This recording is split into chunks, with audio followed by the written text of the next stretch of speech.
All right, so let's go ahead and call this board meeting to order. It is 5:02 p.m. on September 15th. For those listening, my name is Sean Eystone. I'd like to welcome you all here tonight. Introduce some of the folks in the meeting. We have directors J.P. Clausen, Charlie Eastham, Janet Godwin, Ruthina Malone and Lisa Williams, Interim Superintendent Matt Degner, and our recording secretary, Kim Colvin.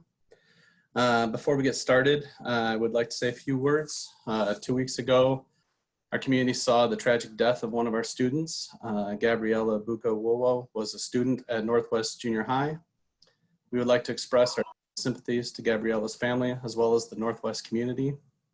I'd like to take a brief moment of silence for those who knew Gabriella to remember her in their own way.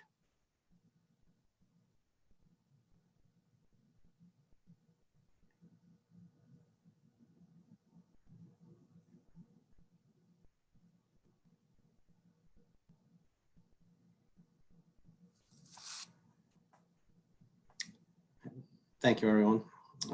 Before we get into our agenda, I'll give my usual reminder to everyone that we're trying to stay consistent with any in-person public board meetings.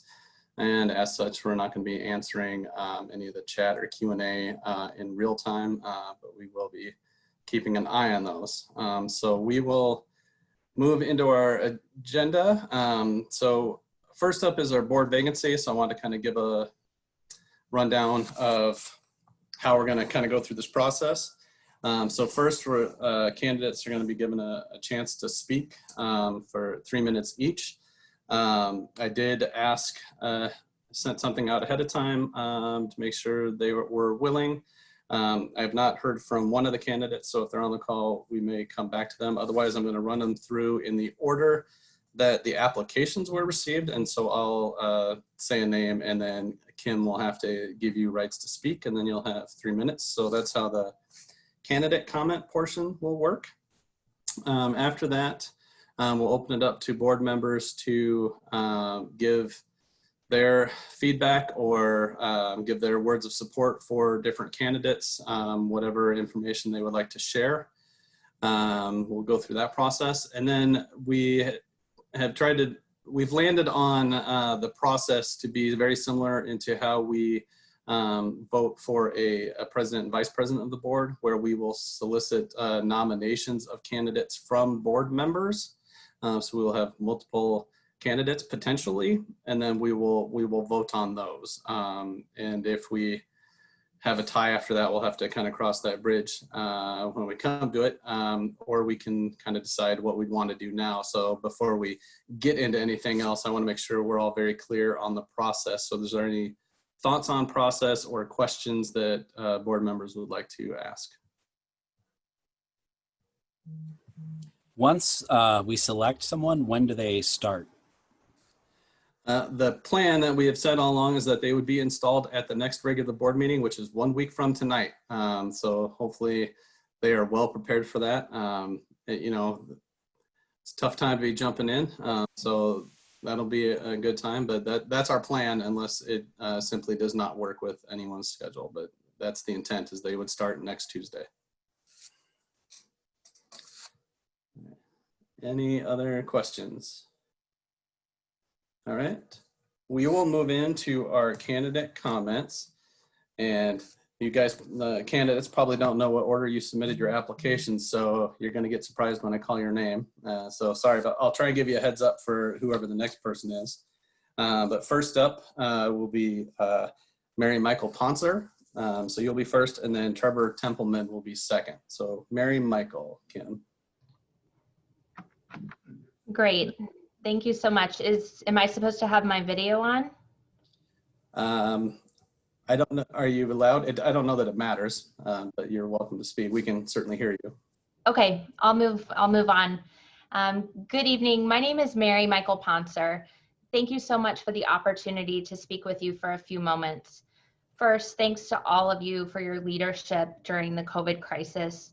As a parent of a child in the district, I felt really confident in the integrity of the decision-making that's taken place here, and so I wanted to thank you for that. Turning now to my application for the open seat on the board, There are 3 things I'd like to highlight for you this evening to help you understand why I'm the right person to join the board at this moment.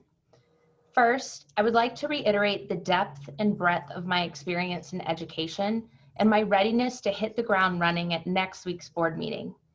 Starting my career as an English teacher in a Title I high school in Georgia gave me a great practical foundation upon which I built my career as an education technology business leader.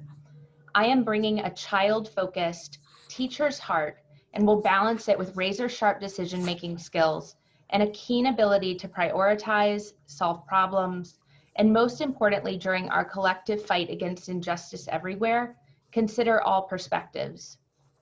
Second, because of the unique situation we find ourselves in with respect to COVID, I wanted to highlight the 6 years I spent working for the nation's largest provider of virtual schools and blended curriculum.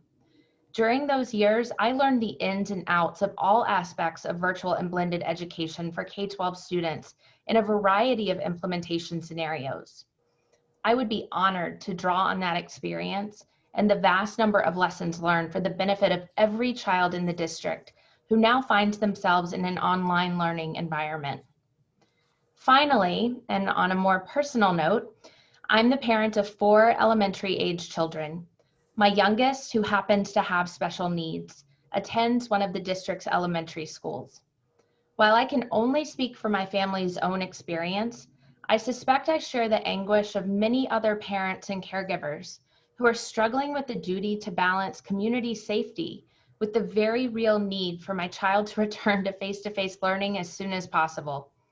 Long after the COVID crisis is over, I will carry this perspective to the boardroom and promise to advocate just as fiercely for all of our district students as I would my own, regardless of race, class, gender, sexual orientation, religion, or ability status. In closing, I appreciate the opportunity to speak with all of you and that these few minutes have helped you better understand my background and experience.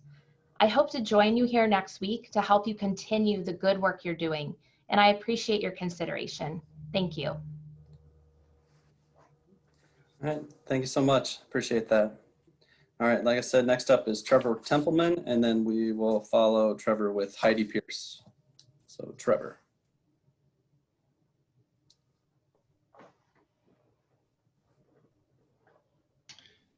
Good evening.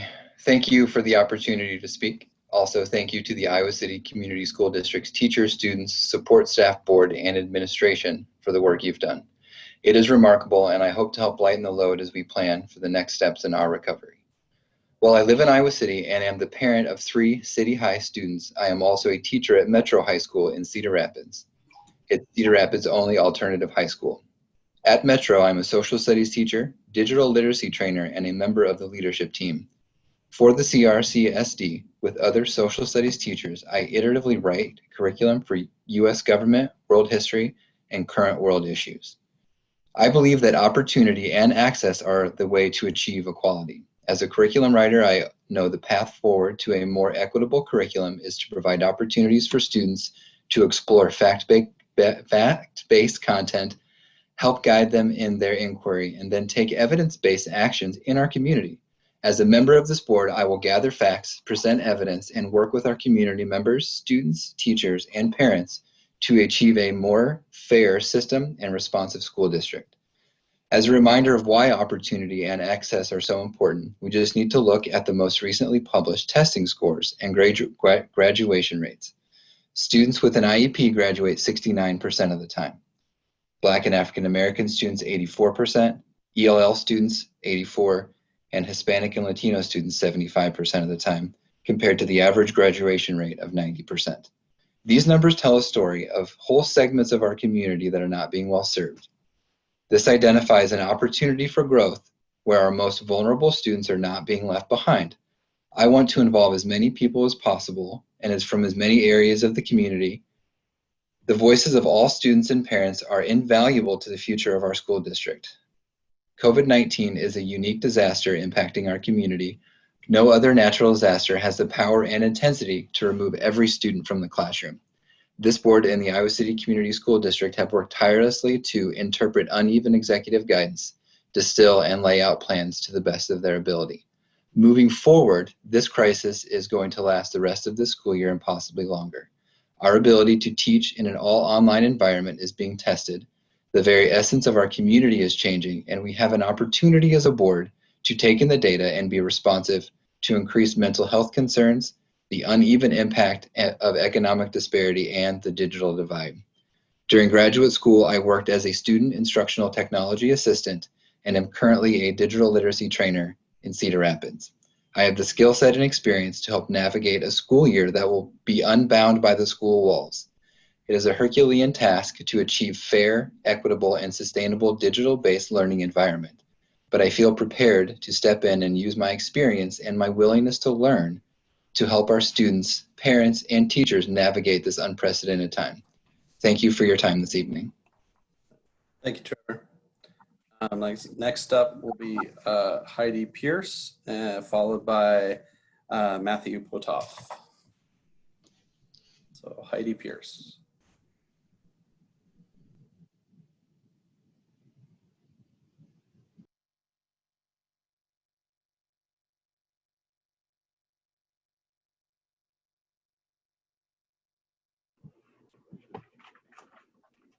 Can you hear me? Yes, we can. Okay. My name is Heidi Pierce. I would like to begin by thanking you, the members of the school board, for your service and dedication. You work to make decisions that meet the sometimes conflicting needs of community members while managing budgetary constraints. I know that every one of you takes this responsibility seriously. Tonight, you have a very difficult decision to make. I read all the applications submitted to fill the vacancy on the board. There are some stellar applicants. I was allotted 3 minutes to tell you why I would be a good choice to fill the vacant seat. My application provides details about my education and employment background. I hold advanced degrees in psychology, neuroscience, and criminal justice. I have been a college professor for over 20 years, teaching classes face-to-face, web live, and online. I volunteer in diverse settings from elementary schools to prisons. I have a long history of civic engagement, working and volunteering with children and families in the fields of education, disability rights, mental health, the criminal legal system, and restorative justice practices with an emphasis on racial equity and inclusion. I advocate for the most vulnerable members of our community, those who are marginalized and oppressed. As a member of the LGBTQIA+ community, a person with a disability, and someone who grew up in poverty, I understand what it feels like to be marginalized. I am committed to being a champion for those whose needs are not being met by the current system. Throughout the 20 years I have lived in Iowa City, I've had conversations with many Iowa City Community School District school board members. I understand that even in the best of times, serving on the board requires an abundance of time and energy. Serving on the board during a pandemic is even more demanding. I have ample time and energy to allocate to this important job. In fact, I arranged my work schedule to allow for extra flexibility through the election in the fall of 2021. If chosen to fill the vacant seat on the board, I will respond to all comments and concerns I receive from students, parents, teachers, staff, and other community members. I will carefully consider feedback while being mindful of the impact my decisions have on every member of our community. I will collaborate with you as we work together to make important decisions. Thank you for your consideration. Thanks so much, Heidi. Next up, Matthew Potoff, and then following Matthew will be Carol Arch. So Matthew's first.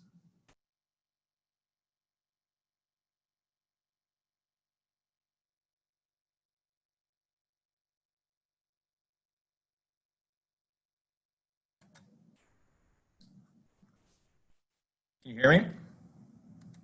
Sure can, and I like the Cookie Monster that appeared on the screen. Oh, I'm glad you like that. Yeah, so it's Matt Potoff, like get off the pot, easy to remember, guys. All right, so thank you all for all that you guys do for the school district, and thank you for the opportunity to introduce myself. So, like many of you, I have kids in the Iowa City School District. I have my PhD from UT Southwestern, and then I did a postdoctoral fellowship at the Howard Hughes Medical Institute before moving to the University of Iowa in 2012. Currently, I have a research lab in the Diabetes Research Center at the University of Iowa. My lab is focused on the hormonal mechanisms that control sugar appetite and body weight regulation. I'm also the director of the Molecular Medicine Graduate Program at the university, and this program confers PhD to students in the Biomedical Sciences program, and we've developed both virtual and hybrid curriculum for our students. So that's a little bit about my background.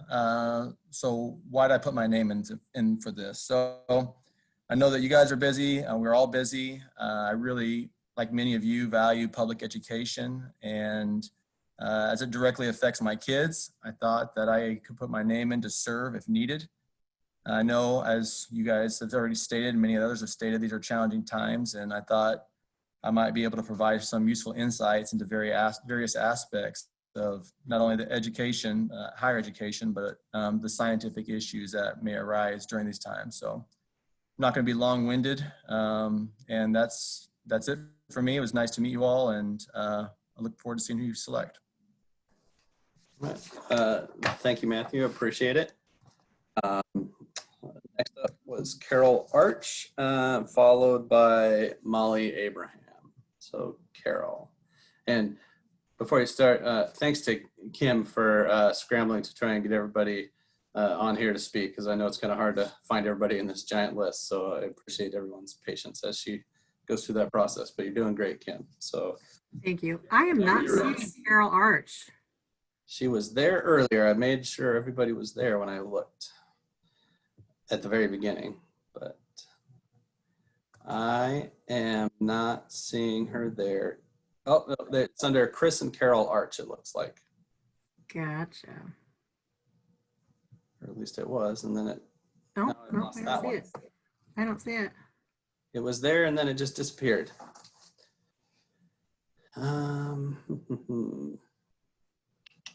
Oh, it's back again. Chris and Carol Arch is there. Got it.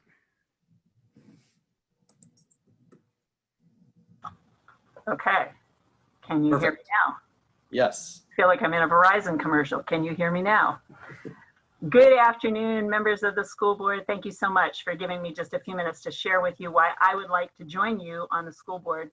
I feel like I'm uniquely suited for this vacancy because I'm a product of this district. I have the profession for this position, and I have the social position for this vacancy. First of all, I am the product of the Iowa City Community School District. I grew up in Iowa City in a family with multiracial family members. I did all of my schooling in the Iowa City schools from K-12, proudly graduating from West High School. When my own children were in school age, I still have some. All of their public school experiences were here in Iowa City, although ironically, I had to learn to wear red because we live on the east side. So I have experience on both sides of the river. My youngest is now a senior at City High School. Second, I have the professional background for this position. From the time I was young, I always wanted to be in education. I was that kid that sat around lining up all my stuffed animals and teaching them all the things I could think of to teach them. And when I went to the university, the hardest choice was not what I wanted to do. I knew what I wanted to do. I just needed to pick what I wanted to teach. After my degree in mathematics, I went on to pursue a master's degree in education in order to make me a better educator. And I always knew that my educational career was not going to be typical. And in fact, it was not. I lived in South Carolina and I taught in a small college for disadvantaged minority students trying to better themselves through education. After returning to Iowa City for the last 20 years, I have served as a liaison for students and families who are at risk or did not fit the mold for traditional education. I have assisted and supervised families selecting the correct mix of enrollment in brick and mortar schools, virtual classrooms, and private tutors, which is ironically, due to COVID, exactly the reality of our education today. Finally, I'm just socially positioned for this vacancy. This is my city. I've lived here for a long, long time, but it's not the same city as I lived in when I was young. It's grown and changed, and I have too.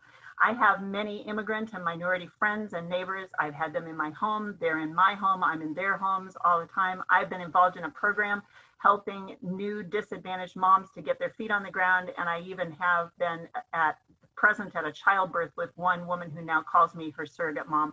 I love the international and diverse feel of Iowa City and feel called to be a part of this city because it's my home. My background, being a product of this community, my profession, my social positioning have all convinced me that this is the time that I need to rise and volunteer to assist the city to better navigate the diverse learning situations that we find ourselves in a fair and equitable fashion. I hope that you will give consideration to the skills and abilities that I can bring. Thank you. And thank you so much, Carol. Next up will be Molly Abraham, and then following Molly will be Jesse Harper.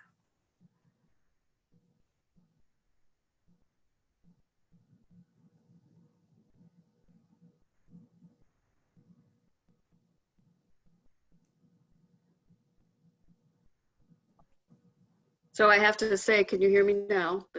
Yes, we can hear you. Thanks, Yes, Molly. okay, good. Thank you for giving me the opportunity to speak with you for a few minutes about the skills and experience I would bring to the table if selected for this open seat. My name is Molly Abraham. As you read in my application, I retired from Iowa City Schools this past June after 36 years of service at West High School. And I still remain deeply committed to working with and for our schools. My first 18 years were as a special education teacher with students of wide-ranging abilities and needs. My learnings and takeaway from those years were many, but three to highlight. I really saw up close and personal some of the barriers in our education system and worked with students how to get those barriers down, how to get around them, whatever we needed to do. I also really understood how a team approach can work the best when you're solving a problem or making a plan. That came from IEP teams, but that served me well later in my career. And I also learned about community resources and agencies and using those, making sure to access those to get the best things that we can for our students. My next 18 years were as assistant principal at West High. And while working with students who were at risk of not being successful was the big focus for me, I also was involved in all aspects of running a comprehensive high school. And during those years, if I did my math right, my husband and I, for 19 years, had at least one of our 3 children attending Iowa City Public Schools. So these 36 years as a parent, a teacher, and an administrator have given me a very good understanding of how public schools work, particularly Iowa City schools. I've worked towards improving issues that exist in terms of equity, access, opportunity, helping students be successful. I think I was a voice for students and families whose voices were sometimes not being heard, and I think that is all very important work. I was also involved in district and school level work to improve our response to students doing things we didn't necessarily want them to do, included revising our discipline procedures, using restorative practices, and community agencies again, such as the Mobile Crisis Unit. People who know me would say I'm not one to use a lot of words, but I am a listener. I treat people fairly and with respect, and my actions speak louder than my words. My sense is that you as a board have formed a very cohesive team who works well together, and you've tried very hard in this difficult time to stay solution focused. I respect that greatly, and I think my skills and experience would allow me to contribute to the school board in a positive way if I'm selected for this open seat. Thank you.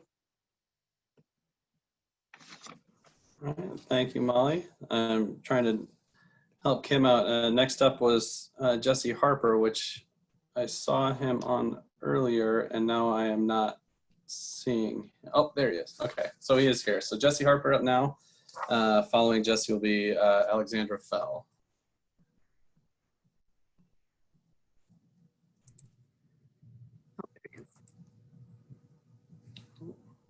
Hello, can you hear me okay? Yep, we can hear you. Thanks. All right, perfect. Thank you. Well, I would first like to thank you guys for giving me the opportunity to go ahead and speak with you guys. I would also like to commend you on the hard work that you guys have been doing.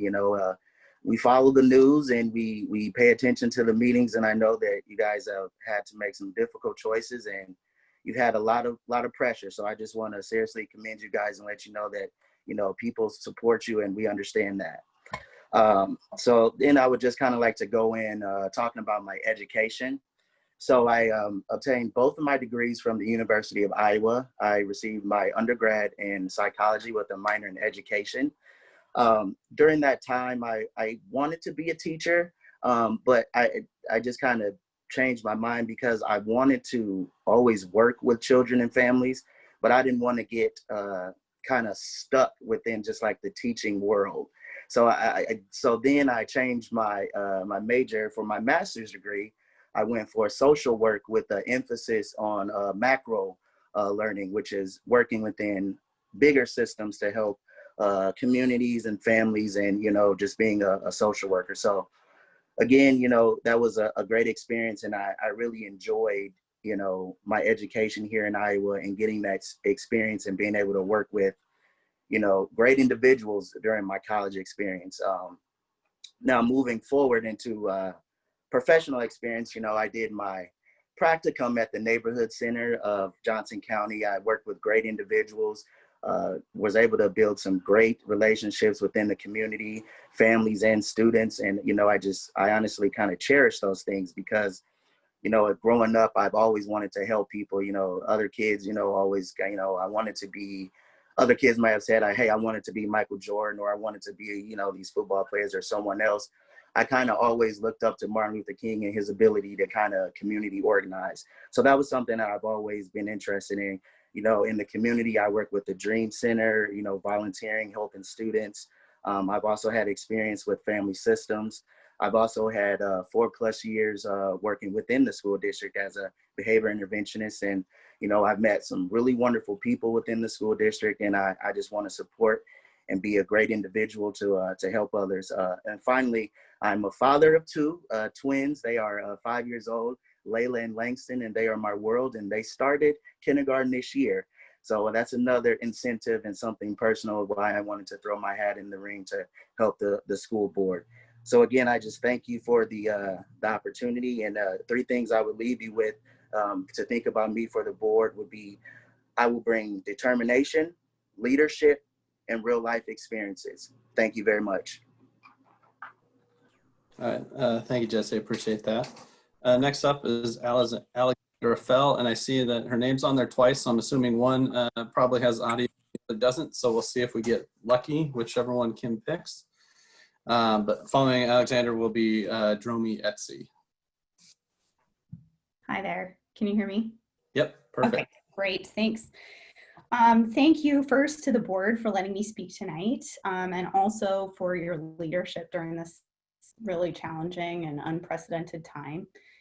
My name is Alex Fell. I grew up here in Iowa City, and I attended Lucas and Southeast, and I graduated from City High in 2002. I was very fortunate because my world-class public education really launched my career. So after that, I went and got my BS in elementary education from Iowa State, where I got to do part of my student teaching in New Zealand and see a completely different school system and really learn about how a different approach to teaching young children and specifically literacy introduction. I taught then after that for 4 years in Cedar Rapids, kindergarten for 3 years, first grade for 1. And then after that, I went and got my master's degree at the Harvard Graduate School of Education.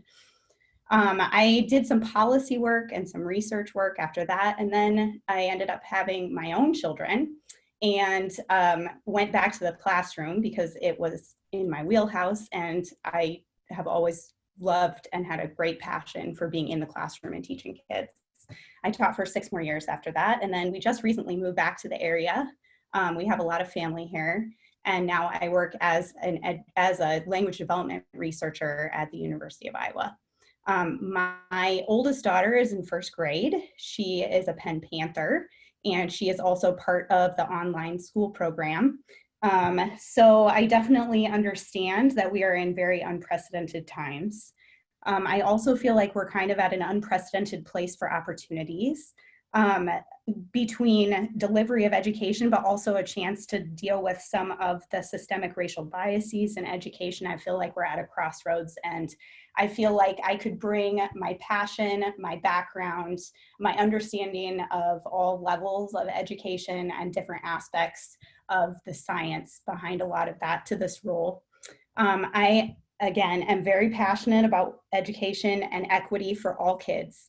I know that the reason that I was able to get into one of the best schools in the world is because Iowa City launched me into that place. I had a really amazing experience at City High, and I loved going to Lucas and Southeast. I have great memories, and I really want that to be available for all kids. And so I hope that if given the opportunity, I would channel all those aspects of who I am into being an advocate for all children. So thank you again to the board for letting me speak tonight, and also for your leadership during this time. All right, thank you so much, appreciate it. Next up is Dromi Etsy, and following Dromi will be Brian Kirschling.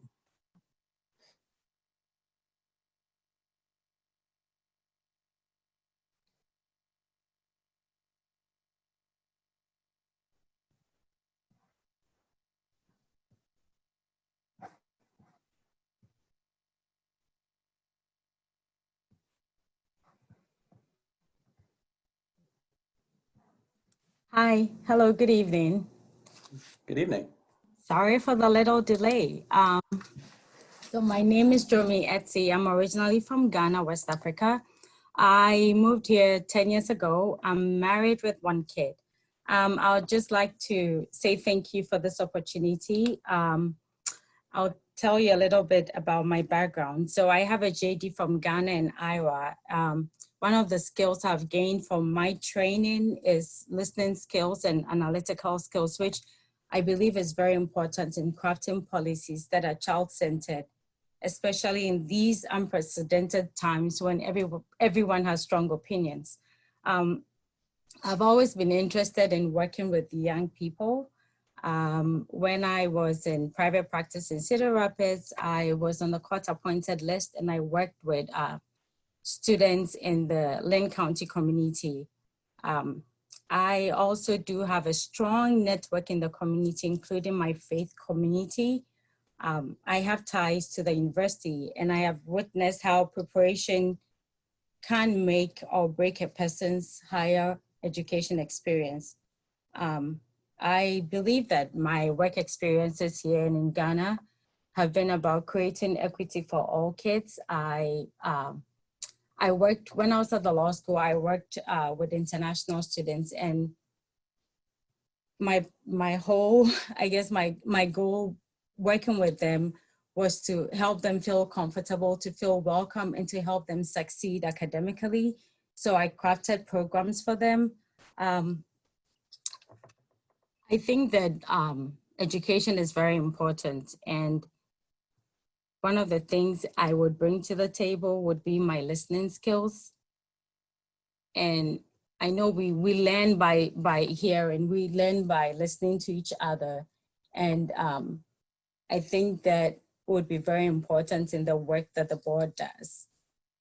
I have a heart to serve, and I am grateful, and I'll be open to working on the board. Thank you so much. Thank you. Last one I have is Brian Kirschling, and I've looked to see our other two candidates are currently not in attendance, but Brian, you will be our last one. Okay, well, hopefully you can hear me. Please tell me if you can't. I can hear you. Thank you. Well, I want to thank you for the opportunity to reintroduce myself to the community. My wife, Jen, and I are both products of the Iowa City School District, and I currently have 2 high school students at City High, and I work as a clinician serving veterans at the VA Medical Center. I'd like to thank the other applicants as well, because they're clearly a great group, and after hearing all of them, I don't envy you guys having to make a decision. For those listening that don't know me, I served on the board of directors from 2013 to 2017. 2 years of that time, I was the vice president. I served with 13 different board members during that time and even had the opportunity to appoint one, which was Orville Townsend in 2014. Most of them I still keep in touch with to this day. We face serious, difficult decisions and blistering criticism at times, and the job took an immense personal toll on me and my family. So why would I want to do this again?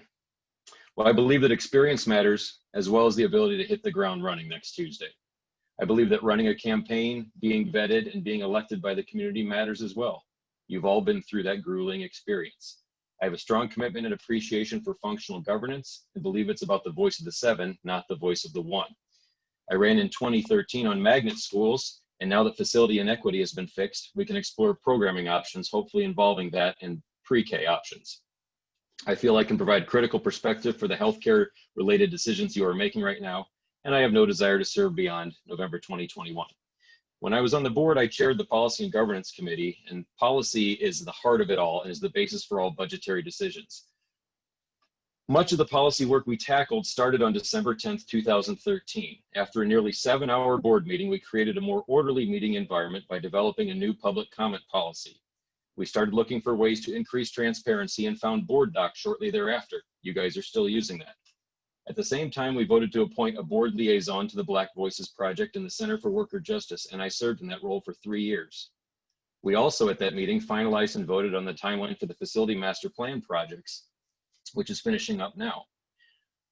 Shortly thereafter, we developed a board equity statement, a board equity plan, and superintendent directions 3J5 and 3J6, which became the weighted resource allocation model, which serves the students with the greatest opportunity gaps. So why am I giving the history lesson? Well, I think it's important to truly understand the job and what you're getting into, to have the past experience and to have faced public criticism, to have done the tedious committee work that no one notices, to have those relationships with your team in order to understand each other better, to follow process and to have a healthy discussion, get to a decision, and to implement the team plan, whether you were a yes or no vote, and to have the institutional memory and historical context that the team lost with Paul's resignation. That matters. Finally, I will tell you I still have my board nameplate, so you wouldn't have to spend a dime at a time when there isn't a penny to waste. Thank you for your consideration. Thank you, Brian. Appreciate it. So I gave one last check for the other 2 candidates. One said they were not going to be able to make it, and I didn't get a response from the other one, and neither one were on the list of attendees. So I appreciate all of the candidates that submitted applications, whether they were able to speak tonight or not. We do have 12 total applications, and we did get an email response instead of a in-person speech tonight from one of the other candidates. So we have all that information to work on. As I said, I was going to throw it out to the board members to kind of talk through some of the candidates they feel strongly about, or even just traits that they feel strongly about. And I am more than willing to go first if everybody's afraid to, but I'm also willing to cede it to anybody else if they feel strongly about going first. So I'm going to look around and see if anybody unmutes. All right, you're going to make me go first. I just said I was willing to do it, and I was really hoping somebody was going to call my bluff on that. I tell you, this is one of those times when it's really cool to have a hard decision. We've had plenty of hard decisions that I haven't enjoyed, but there are so many quality candidates here that I think we have a win no matter what we do. So I feel really good about that. Just the breadth of knowledge that has come in throughout these applications is amazing to me. What I will say is this has been, as I've kind of deliberated and looked through them, I've really thought about 2 things and tried to weigh them together. One of them being experience, and not just the board experience as our last candidate has, but just experience with our district and life experiences. That's a very important thing to bring to a board. But I've also thought about the work that we've done, that we started early on this year, and that's really looking at some equity issues in our district. And one of the requests of us is to, how can we have a board that's more representative of our community? And there was some initial knee-jerk reaction to that question, and that is, well, it's an election process. That's just the way it is. If we have diverse candidates that are seeking election, then that's how it happens. Well, the other way that happens is if you happen to have an opening via appointment, and we have that opportunity here. So those two things I've been thinking about, and I've talked to a handful of board members kind of one-on-one, and I feel like they're doing a lot of that same deliberative process. One thing that I've mentioned to the folks that I talked to is that I only know one out of the 12 candidates personally. And I got to thinking that that's a good thing and a bad thing, because what ends up happening for those that do run for election, it is a grueling process, but it ends up a lot of times being about who you do know. And if I knew people, and that's how I got on the board. And a lot of those people have sent emails in, giving support to one candidate or another. And I really see that there is a barrier there as we think about if you don't know the people or don't know the just the ways to navigate the election process, there are barriers to folks. And so I see all of this experience, and I weigh that against, the ability for folks to run. And I will tell you that what I see as a happy coincidence is that we have a candidate that does fill that need of a voice that we don't currently have on our board, as well as having experience in our district. And that is Jesse Harper. I have never met the man, but he certainly has experience in our district and working with kids. And he's the voice of a young Black man that we do not have that perspective on our team right now. And I think it would go a long way to giving a voice to parts of our community that currently don't have a voice on our board. So that one has risen to the top. I have great respect for what former Director Kirschling has brought and his experience. I have just the amount of work that and people that have vouched for Heidi Pierce is also a strong candidate, and the work that she has done.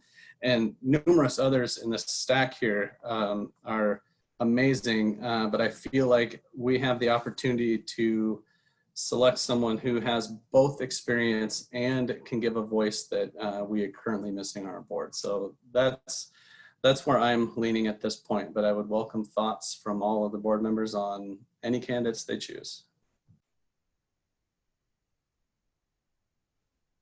Sean, I'll jump in and take just a couple moments. First, I want to thank all the candidates for taking this really brave step to putting your hat in the ring for a school board seat. It's a lot of hard work, as you all have recognized in your comments tonight, and your engagement today and through this application process is really evident. And as Sean said, this is going to be a very difficult decision for us. Some of the things that I'm weighing, it's a really tough decision. There is amazing experience around the candidate pool from long-term administrators in our district, teachers, different educational backgrounds, different experiences with different student populations, an experienced board member. The diversity of this candidate pool from background experience is amazing and makes this a really tough choice. I think some of the things that do drive me are our goals and priorities. And one of the things that I've been really proud to be a member of the school board is that we have, I think, very, very consistently prioritized diversity initiatives in our district. So the Comprehensive Diversity, Inclusion, and Equity Plan really is the driving framework of goals and actions that we are seeking to attain and to prioritize our energy around. That CDEEP, as we call it, is something that we hold true. You hear me talk about North Star. I think it is a North Star for our district. And we've talked a lot as a board about how can we move that work forward faster? Because we all see the need, we all see the absolute urgency of serving students and closing the opportunity gaps that we know are present and removing barriers from all students in our district. And so the ability and the background of different candidates to help us advance very directly and in maybe different ways than we've been able to in the past is a driving force for me. So I would echo Sean, your support for Jesse. I would also note that Dromi Etsy, I find an appealing candidate. And the reason for that is we've talked a lot about how to engage different parts of our community more effectively when we're trying to get inputs from parents and families that may not go to sort of the more traditional venues for getting information and sharing their points of view. And I think representation and the network with our international family community is something I think would help us advance our equity agenda. I also think the background that Heidi brings from the wealth of experience from an educational background, but also her personal focus areas from her personal background and her work areas, I think it would be another diverse voice that would help us really address the goals that we've outlined very, very thoughtfully and intentionally in our comprehensive diversity, inclusion, and equity plan. So for me, the need to focus on that North Star and push on our agenda of diversity and inclusion is really a factor that I will be weighing heavily in this decision tonight. I'll just jump in. I'm going to keep my comments brief because I recognize that we're just going away with time, but I wanted to first thank all of the applicants for, raising their hand and being willing to, jump in this very difficult time. I know all of you have been following us and following the decisions we've had to make and how difficult it has been. And I just encourage those that if you're not selected tonight, the next election is less than 416 days away or something like that, and there'll be 4 seats up. I'm more than happy to sit down and talk with anyone who is serious about serving. I know that it is extraordinarily hard to submit an application, but also to run an election. It is a very grueling process. And, we had some great applicants that raised their hands. And, I recognize that, diversity comes in all types of forms, not just equity or racial diversity. There's diversity of abilities and diversity in how you wish to be seen in a community. And we have all of that in the application pool before us tonight. And there were 3 people for me that rose to the top with their breadth of experience, the diversity that they would bring to the board. 2 have already been mentioned, Jesse Harper, Dromi Eshti, and I believe somebody also mentioned Heidi Pierce. I think those 3 have been exceptional and have done great work based on their resumes that they've submitted. And in that order, I'm willing to support those individuals, Jesse, Dromi, and Heidi.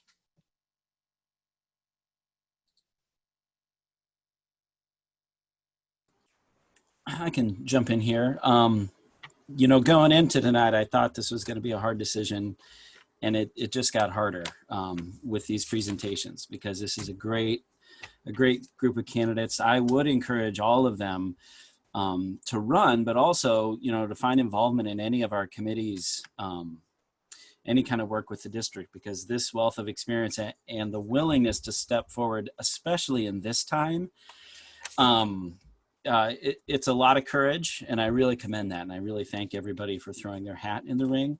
I, would be remiss if I didn't, mention Molly as a great candidate. Her experience at West High certainly is helpful, but I also worked with Molly for a long time, and I just know, I believe she would be a really good fit for this board.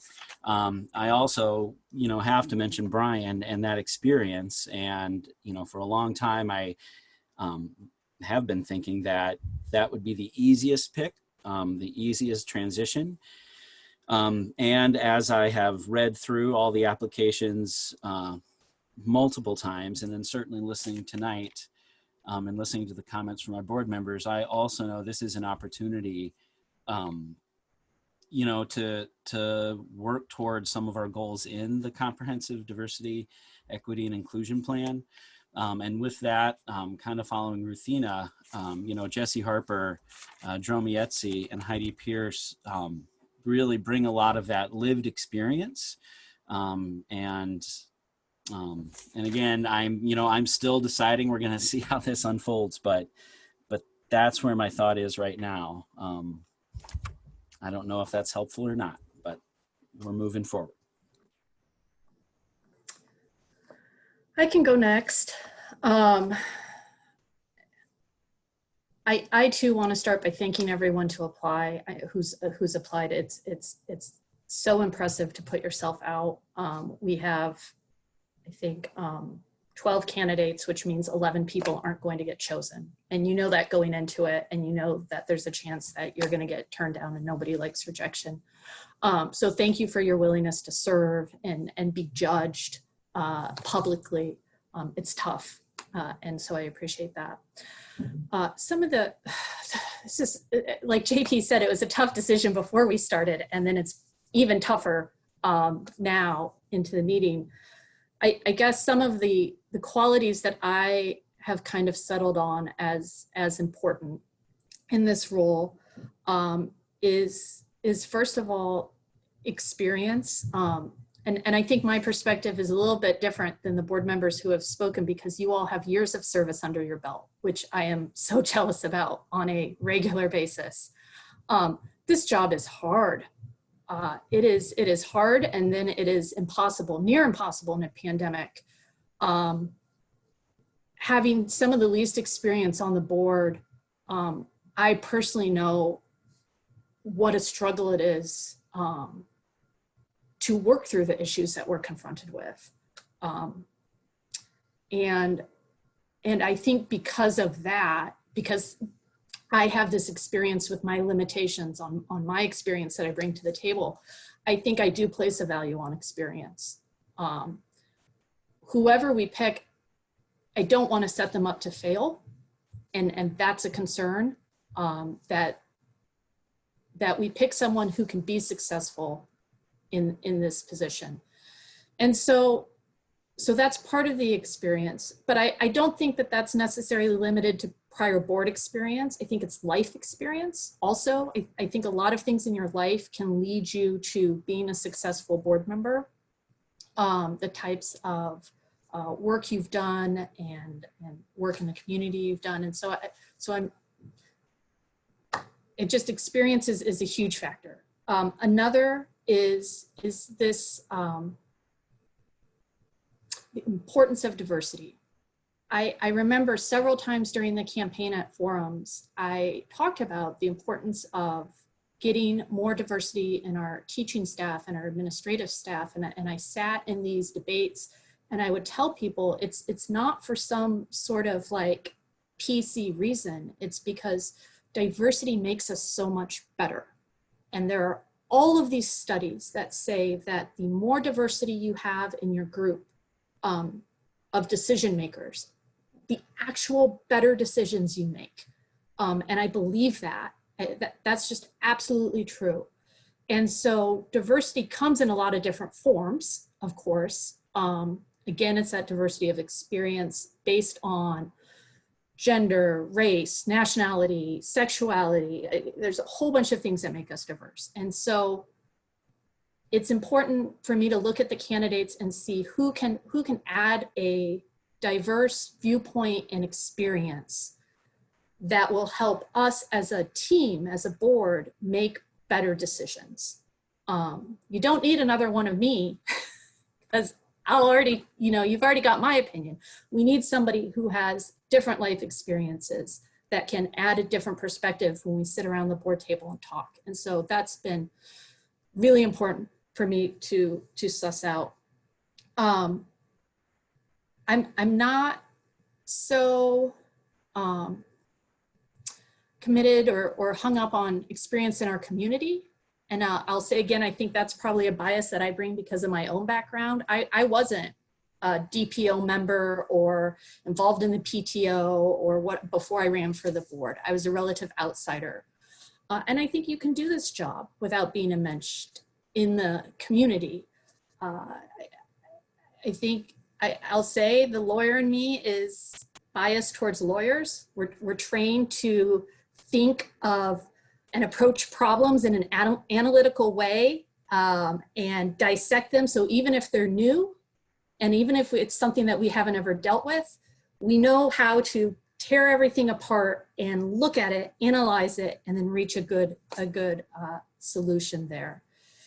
And so that would be something that's important that I look for. And I'll also say, I go back and forth on this, are you going to run question that we included. I am uncomfortable with the idea of seating someone who may run in the election. And I so strongly believe in our system of democracy. I'm a veteran, I fought for it, I believe in it. And when we put someone on the board, we're putting them into an incumbent seat, and you cannot deny that that gives someone an unfair advantage. And I am uncomfortable with the idea that the 6 of us are hand selecting someone to win the next election. And that may not be true. And I'm not saying it's true, but it gives me pause because I'm concerned about whether or not that's within the spirit of the democratic principles and ideals that I cherish. And so it was important for me to see people who aren't necessarily gonna put their name in because I don't want to contribute to unfairness in the election. I think that all of the names that I thought were kind of swirling around my head have been said, but I'll say them because I think that's what we're doing. I think Dromney Etsy really falls into a lot of categories that I was just talking about and things that are important to me. I agree, Molly Abram, JP, I think you were the first to mention her name, but I think she brings a lot to the table, as does Heidi Pierce and of course, Brian Kirschling.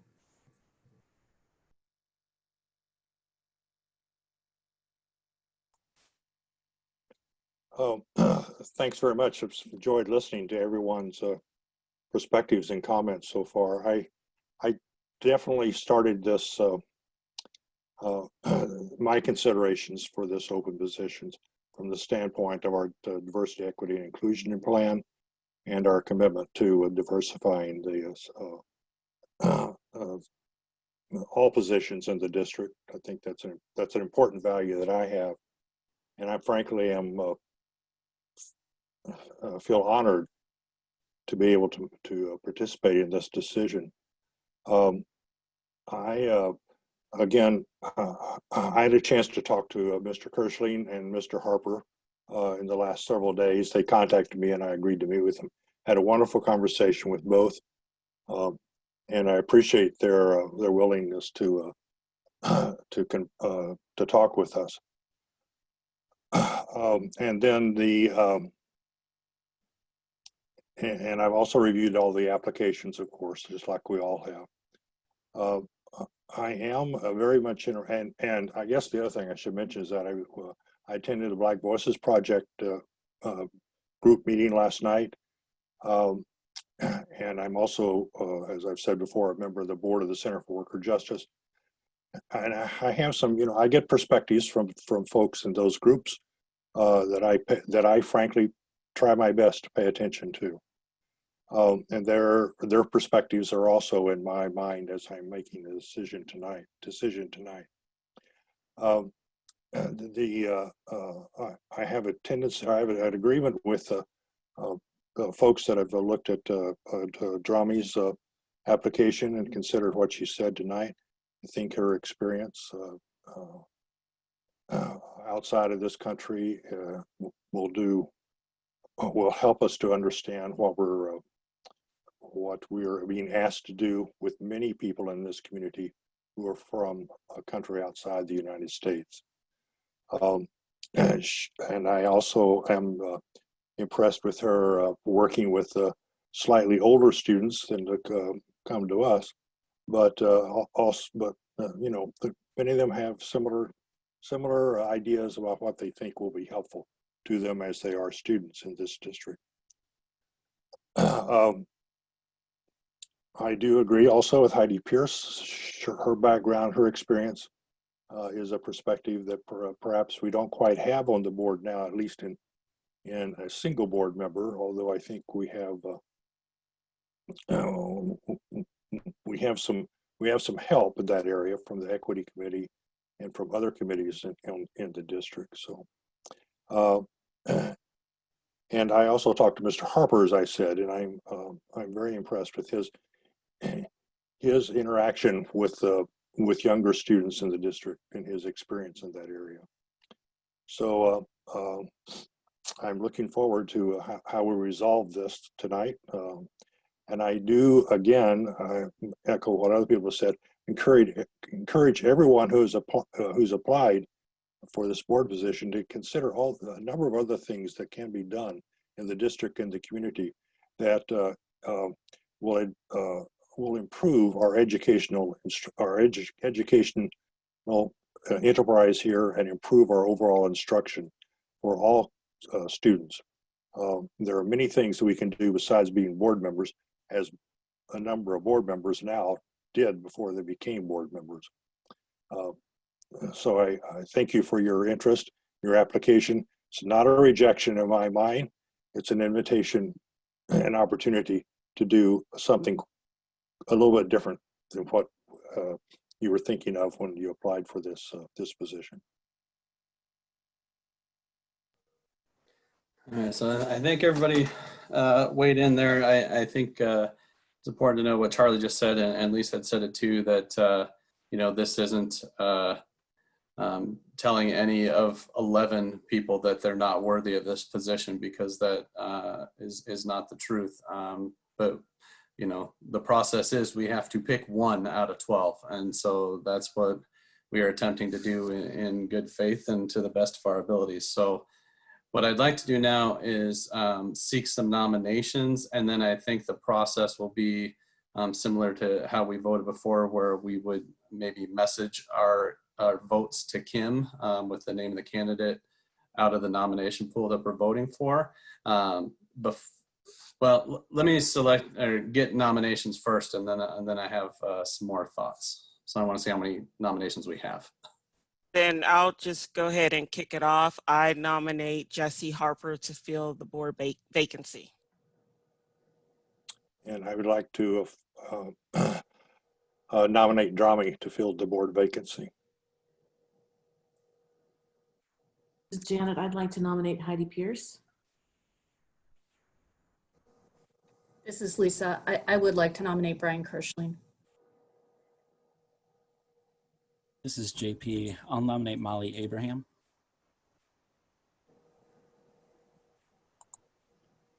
All right, well, I'm not going to go 6 for 6 here. So this was a concern of mine. So I think what we're going to have to do is put the votes out there. I would be leery to say that if we go, because I did not put a nomination out there, I'd be leery to say if we go 2-1-1-1-1-1 that that's a valid vote. I don't know how other folks feel about that, or do we need to come to a consensus after we vote to make sure that we have a majority? I would say we would need to, I would like to see a consensus. So if it comes out to be 2-1-1-1, I think it has to come back. Is there anything stopping us from doing a ranked choice?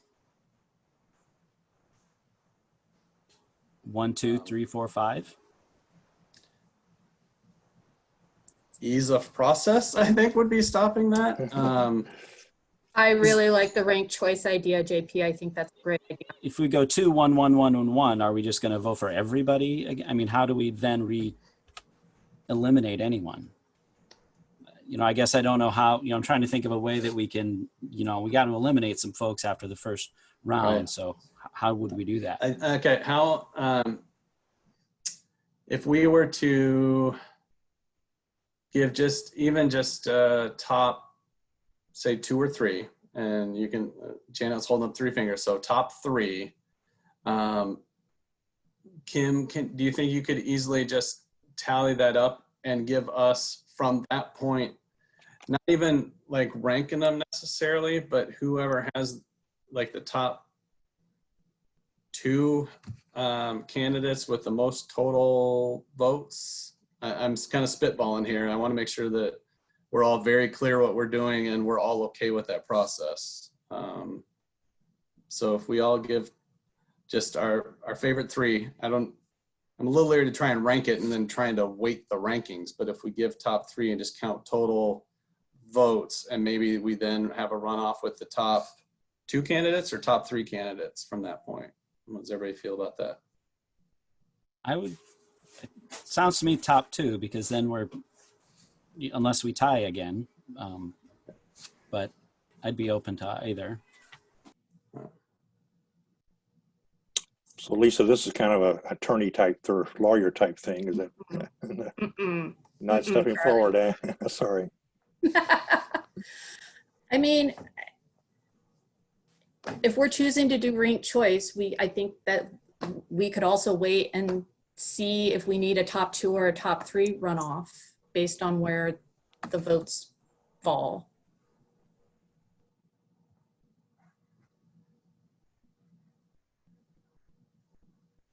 Right. But I mean, I think we just vote, and if a candidate doesn't get any votes, they obviously drop off. Right.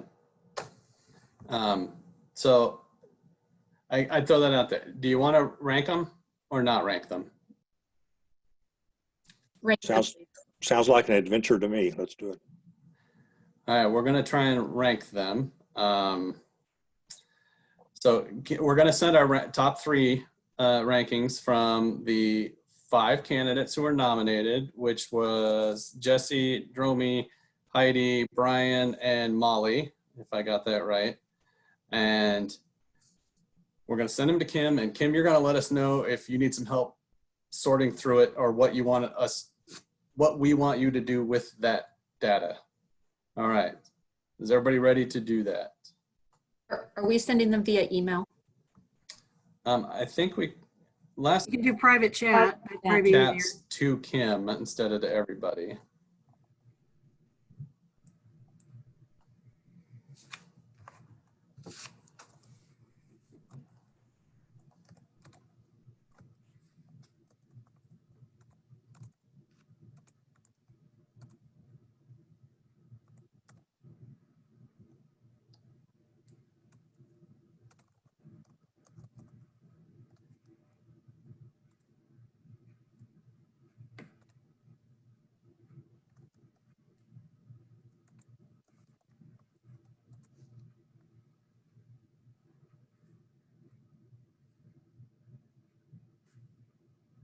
I struggled just to type, so that was an adventure in and of itself.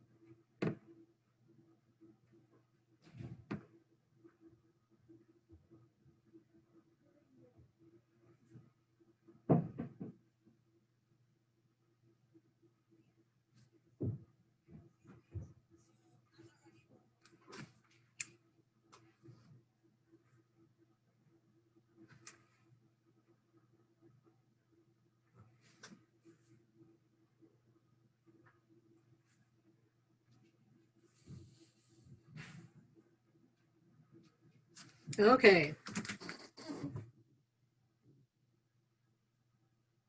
How do you want to do this? Tell you who has the most votes? Do you want the top? I think I would say whoever, read off how many folks have the number 1 vote, how many folks have a number 2 vote, how many folks that kind of, I actually, this is hard, Kim. It is. It's kind of all over the. Well, generally when you have 3, right, you're gonna weight first places with like 3 points and second place with 2 and third place with 1. So you can tally it up that way. I know it's kind of hard to do on the fly. You gotta love Excel for doing things like that. But if you kind of want to read it off, so it's very clear what everybody did, we can see if we come to the same conclusion as we crunch our own numbers. So each person and who they ranked at what spot, that's what you want? Yes, please. Okay. Clausen, number 1 was Molly Abraham, number 2 was Jeremy Etsy, and number 3 was Heidi Pierce.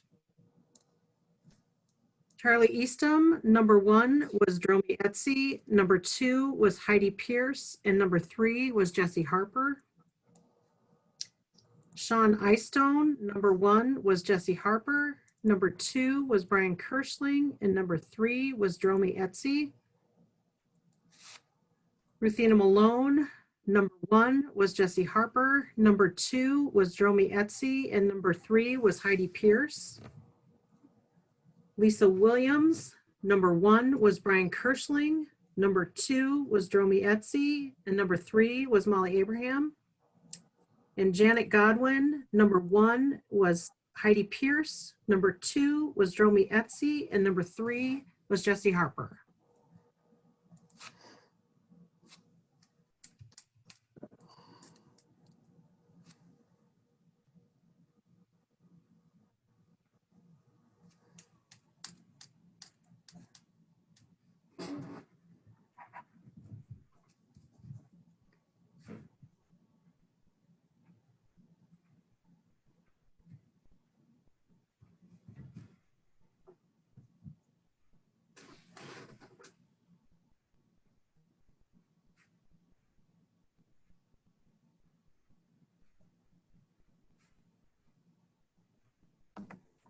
Kim, I tried to take notes, but I did not do a successful job. Did any candidate get all 6 votes somewhere in the ranked choice? Yes. Jerome Etsy. So Anybody else? With the weighted system, Jerome comes out on top. In a weighted system, she would have 11 points with Jesse, and second with 8, followed by Heidi with 7, and then Brian and Molly after that. So as a weighted choice, Jerome rose to the top, and she was the one candidate that all 6 members placed in their top 3. I think just for clarity's sake, I would like to entertain a motion to appoint Jerome Etsy, just so that we have a clear vote on it.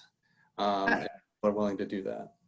I move to appoint Jerome Etsy to fill the vacancy left by Paul Rissler. And if that requires a second, I would second that. All right. Kim, I kind of threw that on you at the last minute. Do you want to just do a roll call vote, or do you? Open it up. I have it in the board docs if you want to do. All right. Does anybody want to make any further comments before we take that vote? All right, Kim, let's do that. Online voting is open. It's going to take me a few seconds to get up with you here. Okay.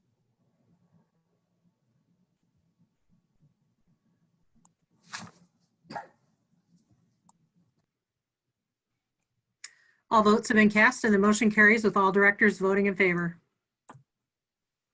All right, thanks everyone. Congratulations, Jerome, and all of the other candidates. I really appreciate the effort and really look forward to working with all of you, and specifically Dromi next week. I don't know where all the work falls, probably in Kim's lap, and maybe, I don't know, in Adam's to get her a laptop, but we will have to have some admin team work really hard to get her prepared for next week. And I'll be reaching out via email just to welcome you, Dromi, if you're still listening, and let you ask any questions. So appreciate the deliberative process. I knew that it was going to be tough, as other folks said. I did kind of joke earlier that we're going to have 6 board members and have 6 different nominations, and so I wanted to hold back so I didn't have that come true. So I appreciate the fact that we had that many quality candidates. So thanks again for that. But we have still some important work to do tonight.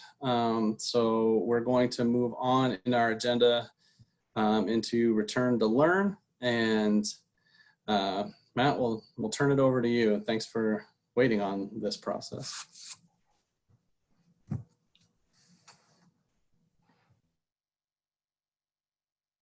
Sorry, trying to get a screen open here. If you can just bear with me for a minute. You guys turned the corner quick there.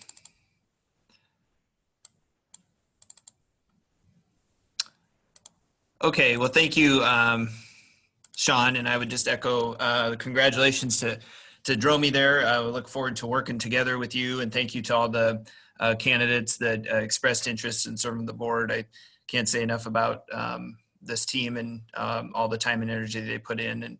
And, you know, I think Sean said it a couple weeks ago, there are thank yous that come along with it, but there's also hard conversations that come along with it. And it's certainly hard to measure the amount of time and impact they have on the students in our district and the staff in our district. So it's a very honorable position to serve in. And so we're excited to get to meet you and get to work with you in an increased capacity. And thanks for everybody else who expressed that interest.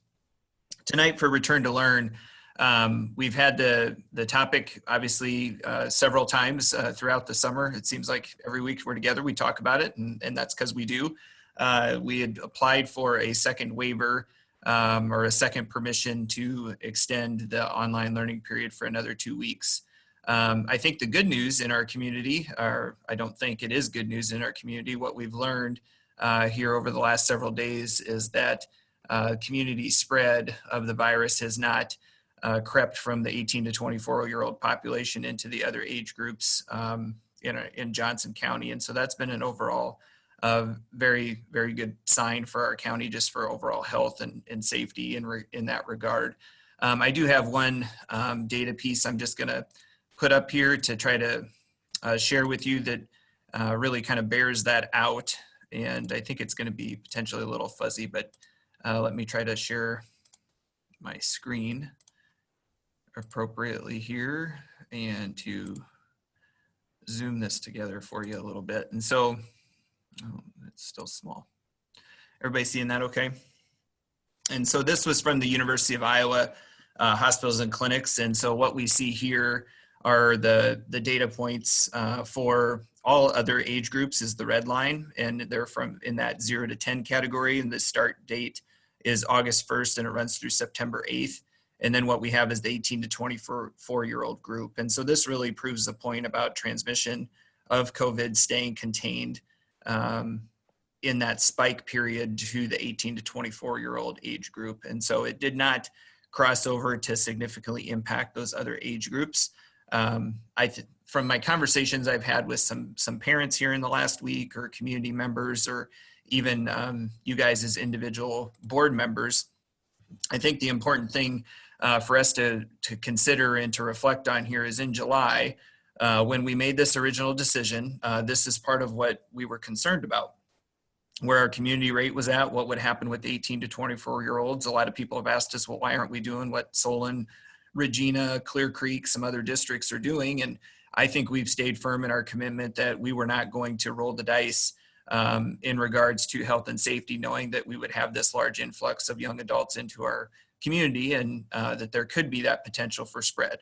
And so the good news, like I started with, is that spike did occur, unfortunately, but the good news is it didn't cross over into our other groups right now and into our other populations of age groups, whether that's staff age groups we'd be looking at or young students in that regard. And so as those county positivity rates continue to trend down, what we're going to suggest doing is looking at those numbers here Wednesday, Thursday, Friday. I think we can anticipate those numbers will dip below 10%, which according to our metrics would put us back into the hybrid category. We've talked about a week transition point, and so really we would spend next week in a transition time period and then return or begin hybrid instruction on the 28th of September. And so it's hard to forecast those numbers and predict for sure, but we're at 11.5% today. Since we don't have a midweek meeting scheduled, I'm trying to just outline here where we think this would potentially go. As you saw it drop over the weekend, dropped again today. We think about a 22 or a 21 number is going to come off that 14-day time period that's been being replaced with lower numbers. And so we anticipate, like I said, that county positivity rate dipping below 10% over the next few days. And it looks like it will steadily hang there. And so with that, then we would make a decision no later than Friday to communicate to our families that on the 28th of September, we would begin hybrid instruction. So with that, I would take any questions from board members about kind of the overall direction or questions you might have before we would just touch on a few other brief return to learn topics tonight. Matt, before we throw it out to some other board members, I know Brady wanted to say a few words tonight, and I think we should probably just hear from him too before because we may have questions for him as well. So. Sure. Sure, thanks, Sean and directors. Good evening. My name is Brady Shett. I am the president of the Iowa City Education Association. We represent over 700 teachers in the district. And I want to start by thanking all of the candidates who applied for the opening on the board, and also by acknowledging this board's tireless efforts and advocacy, as well as the incredible challenges and pressures that you face. I did, as a government teacher, also appreciate the efforts at ranked choice voting and almost jumped in with some of the things we do in class, but I felt that would not be my place. So with great respect, we do ask for the continued use of our locally developed metrics for decisions regarding the transition between learning models. We recognize that the state of Iowa may not always allow ICCSD to use our local metrics, but when we are provided that opportunity, as we have been provided with the September 10th Department of Education's granting of permission to continue in our online learning model, the Iowa City leadership team, the ICEA leadership team, strongly supports the use of our metrics as the driving criteria in our decision-making process. We believe that the use of the metrics will produce consistent, transparent, data-driven decisions that protect the health and safety of our students, staff, and community. We know the use of our local metrics to continue in our online learning model, even for any length of time, will not be unanimously endorsed in our community. Indeed, we have a few colleagues who are phenomenal teachers who disagree.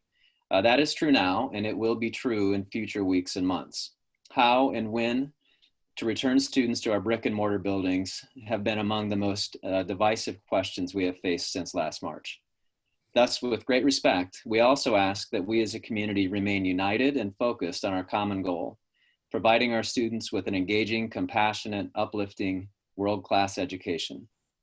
I know with certainty that every single one of tonight's panelists is dedicated to that goal, and I know with certainty that is true of all of us who proudly work in the Iowa City schools. For us, it is our life's calling. I also believe that dedication is true for the hundreds of community members here as Zoom attendees. As we move through our school year, let us remain patient, gracious, kind, and empathetic toward one another. This does not require us to agree on all matters, but it does require us to commit to being the best version of ourselves as we as a community face unprecedented challenges and questions that have few, if any, clearly correct answers. Thank you. Thanks, Brady. And I did almost ask you how we should do our ranked voting, but you did okay. I mean, you worked the process pretty well. All right, thank you. I also told Charlie that I would kind of give a little report out from, there was a webinar, it was the UI Faculty Senate meeting last Thursday, I believe it was. And the topic of that meeting, they had Jorge Salinas, who is the epidemiologist at the university, just kind of talking through COVID. There were several speakers. He led off and was kind of going through data and what they were looking at and how it translated to a teaching setting was sort of loosely covered in there. I mean, obviously it was focused on the university setting more so than our K-12 districts or pre-K-12 districts, but we were invited along with folks from Clear Creek to attend to kind of just get some of that information. And I thought I would just share some of it just so you're all aware. They talked, there's a federal website that kind of lists the states as hotspots or not. And they said on September 8th, Iowa was a hotspot. And then on September 9th, we were not a hotspot for whatever criteria they were using on that website. So I will back up a little bit on a couple folks that I've talked to about this. I mentioned that there's kind of good news and bad news out of the numbers that were in that meeting. And there's probably even more good news now that we're even just 5 days out from that meeting. But they say, you know, they confirmed that the largest outbreaks were due to college communities, Iowa City and Ames. But there was also some rural counties that were climbing across the state as well for whatever reasons. They did talk about the positivity rate as a metric that can be used, and we've discussed it here as in that's the metric that we've been given by the state to use. And they said it's a valuable metric in that it gives you trends, but complete accuracy is not necessarily what it's for, but it does give you the trends, and I think we can all see what the trend is. They did mention that as quickly as that number was rising, it had started to fall that fast as well. So that is fantastic news. And, you know, many folks have been pointing that out to us in our emails, and we are seeing it as well. Some of the numbers they did point to are on a different website. And obviously, as we follow the state guidance, we have to use that positivity rate. But I think some numbers that kind of help frame the conversation for everyone are, you can find that on covidactnow.org. At the time of our meeting last Thursday, Iowa was number 3, right behind North Dakota and South Dakota on the daily new cases per 100,000, and we've dropped to 7th there. But one of the data points that they had on there is the infection rate, or I think it's the R value. I think at the time it was right around 1. And for you non-scientists, I appreciated the explanation for it, but it's what Jorge gave us was that for every 1 person that has it, 1 person gets it. And if the number is at 1, the numbers can never go down, right? Because everyone that has it, somebody else is getting it as they get cured. So today, the number is dropped to 0.86. So anything below 1 is a good number. And so of all the top 8 on there, I think we have the lowest infection rate now, which I think is a great sign. So the data has improved even since then. Some of the other data they shared was, you know, the sharp drop in Iowa City. They were pleased that it was dropping. They were concerned that maybe it had to do with folks leaving town for the long Labor Day weekend, and so they were scattered potentially. So I think the fact that the last couple of days have not shown a change to that is encouraging that that wasn't the case, that it's actually controlled. But there are some other things that they wanted everyone to take into consideration. That they talked about fatality rates, and it is really, really low up until about 50 is when it starts to rise, and it's exponentially higher as you get older, 60, 70, 80. But at 50 is kind of that tipping point where it really starts to rise. So think about the age of our staff in that context. There is a slight increased risk for heart issues, even if you were asymptomatic when you had the positive test. So also something to keep in mind. I think these are kind of low risk type things, but wanted us to keep it in mind. And the one piece that the last piece I wrote down was, they said that the goal of the community and anybody who can contribute to it is to keep the overall community viral load as low as it could be, right? And part of that is, not having bars open and things like that, right? That's a community type thing. But, having schools open would contribute to that. But I think that the numbers show that we are moving into a much better place.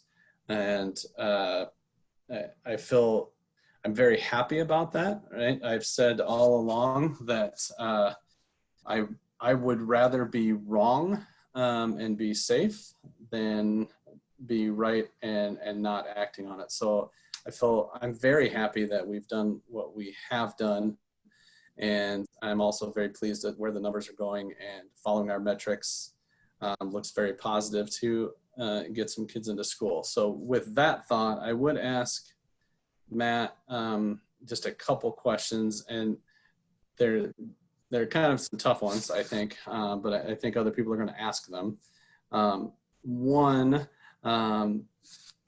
you're talking another week and a half, right? Because we want to make sure we have I think we've used the phrase that we have a big boat that we're trying to steer, and it's hard to just turn it on a dime. So giving it that time frame to open, I understand that. Is there any chance in the short term of, as we talked last week, special education kids or kindergartners or any other smaller group that would be able to do it starting any earlier than the 28th, even if that's like Thursday and Friday of next week, just a couple days, whatever it may be, I'd throw that out there. And the other question I have, because the constant argument is that we should be giving everyone their choice. People got to choose what they wanted to do, and that is true for families, right? It is not 100% true for our staff. And so it's kind of a tough question, but I'm wondering, do we have a number of how many of our teachers wanted to do online and were not able to do that? I think that's an important number to have. And that you add on nutrition services and bus drivers and everybody else that obviously is not doing those things online. So those are concerns in my head, but those are kind of some big questions for you, Matt.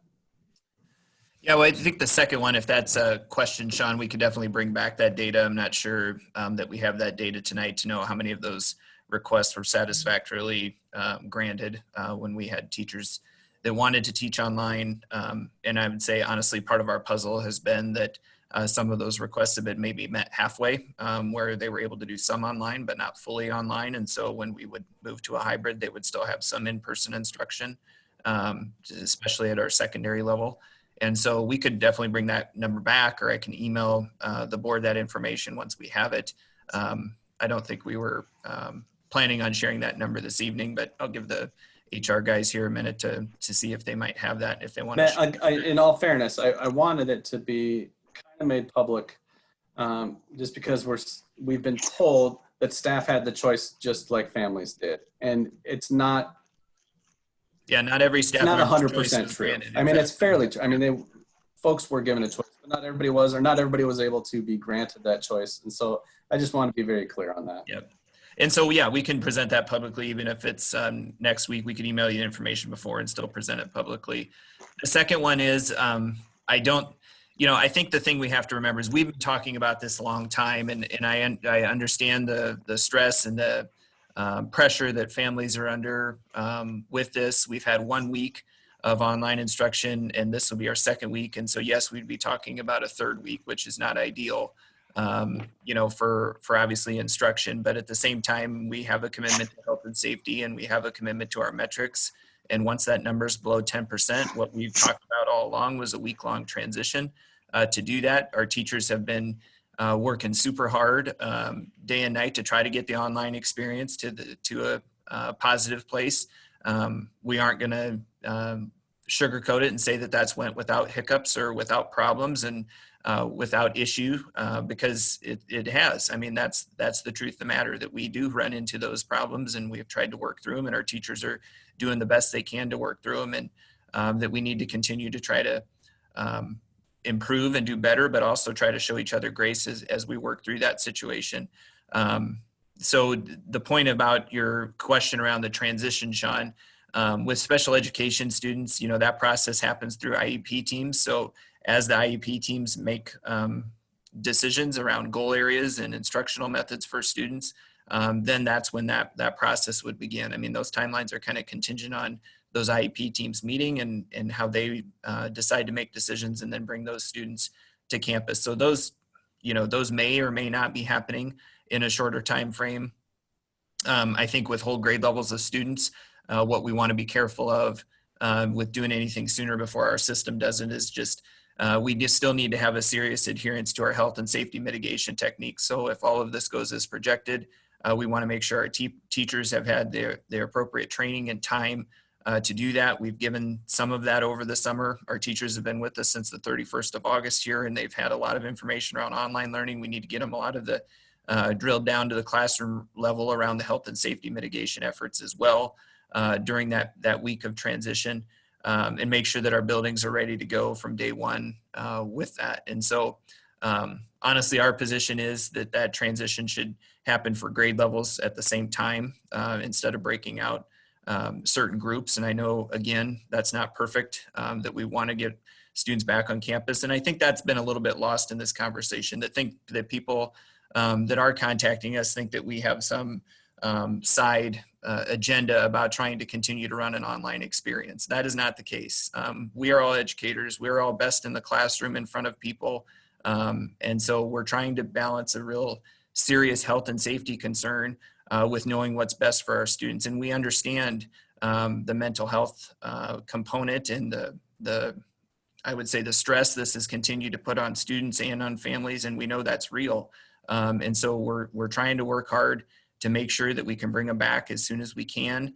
And that's why we're trying to also forecast, I think, this evening what we hope we're seeing with those positivity rates, and that we would be well positioned to do that on the 28th. So I did want to just address those couple things, because I think those are very real concerns, and I think they're things that weigh very heavily on all of you as board members as you've thought about this as we went all along. And so we're making progress as we go along, as we look at these rates, but at the same time we need to make sure we're in a solid place and that we can get to where we need to be on the 28th, assuming that it continues to trend the way it is. Matt, can I just follow up on the special ed student and the need for the IEP team to meet and make those sorts of determinations around whether physical learning needs to be in place? What should parents do? Because this is something I know that is you've touched on it, Sean hit on it. I mean, I'm concerned about that population of students, and that we're as clear as we can be to provide the guidance around how do families and parents navigate that. If there's stress, in which there is, I mean, how do they have those conversations? Is it just reaching out to their IEP leader? How does that work? Just clear guidance for families there. Sure, I'll take this a little bit and then maybe ask Amy to follow up if there's anything. I think Lisa was going to be late joining us or not able to join us this evening, but essentially, yeah, they just need to contact their special ed teacher and ask for an IEP meeting, and then that's where that conversation happens. And so the easiest thing for a parent to do is contact their student's case manager, IEP teacher, and special education teacher, and just request that meeting, and then that conversation can be had. So I would revisit that, the conversation we had last week was around those students when we're in an offsite model, if it's a requirement to meet FAPE. And so that is a relatively significant bar to meet in that circumstance, but we do have some of those situations out there, and we do have a really difficult time potentially providing FAPE if we don't do something on site. But I would say that's not necessarily a standard that is super easy for all families of entitled students to meet, but they should start that conversation with their IEP team meeting. So Amy, is there anything else you'd like to add to that? Oh, I think you did a great job, Matt. I would share with the board that last Wednesday after Tuesday night's board meeting, Lisa and her team pulled together the admin team for a coaching conversation around what this could look like. And Lisa is also with us. So Lisa, do you want to add anything? Yeah, I mean. Oh, you are there. Sorry, Lisa. I That's scrolled okay. through my Zoom pictures and it's different than being in person. So that's my fault. I'm Yeah, sorry. that's okay. Basically what Matt said is exactly true.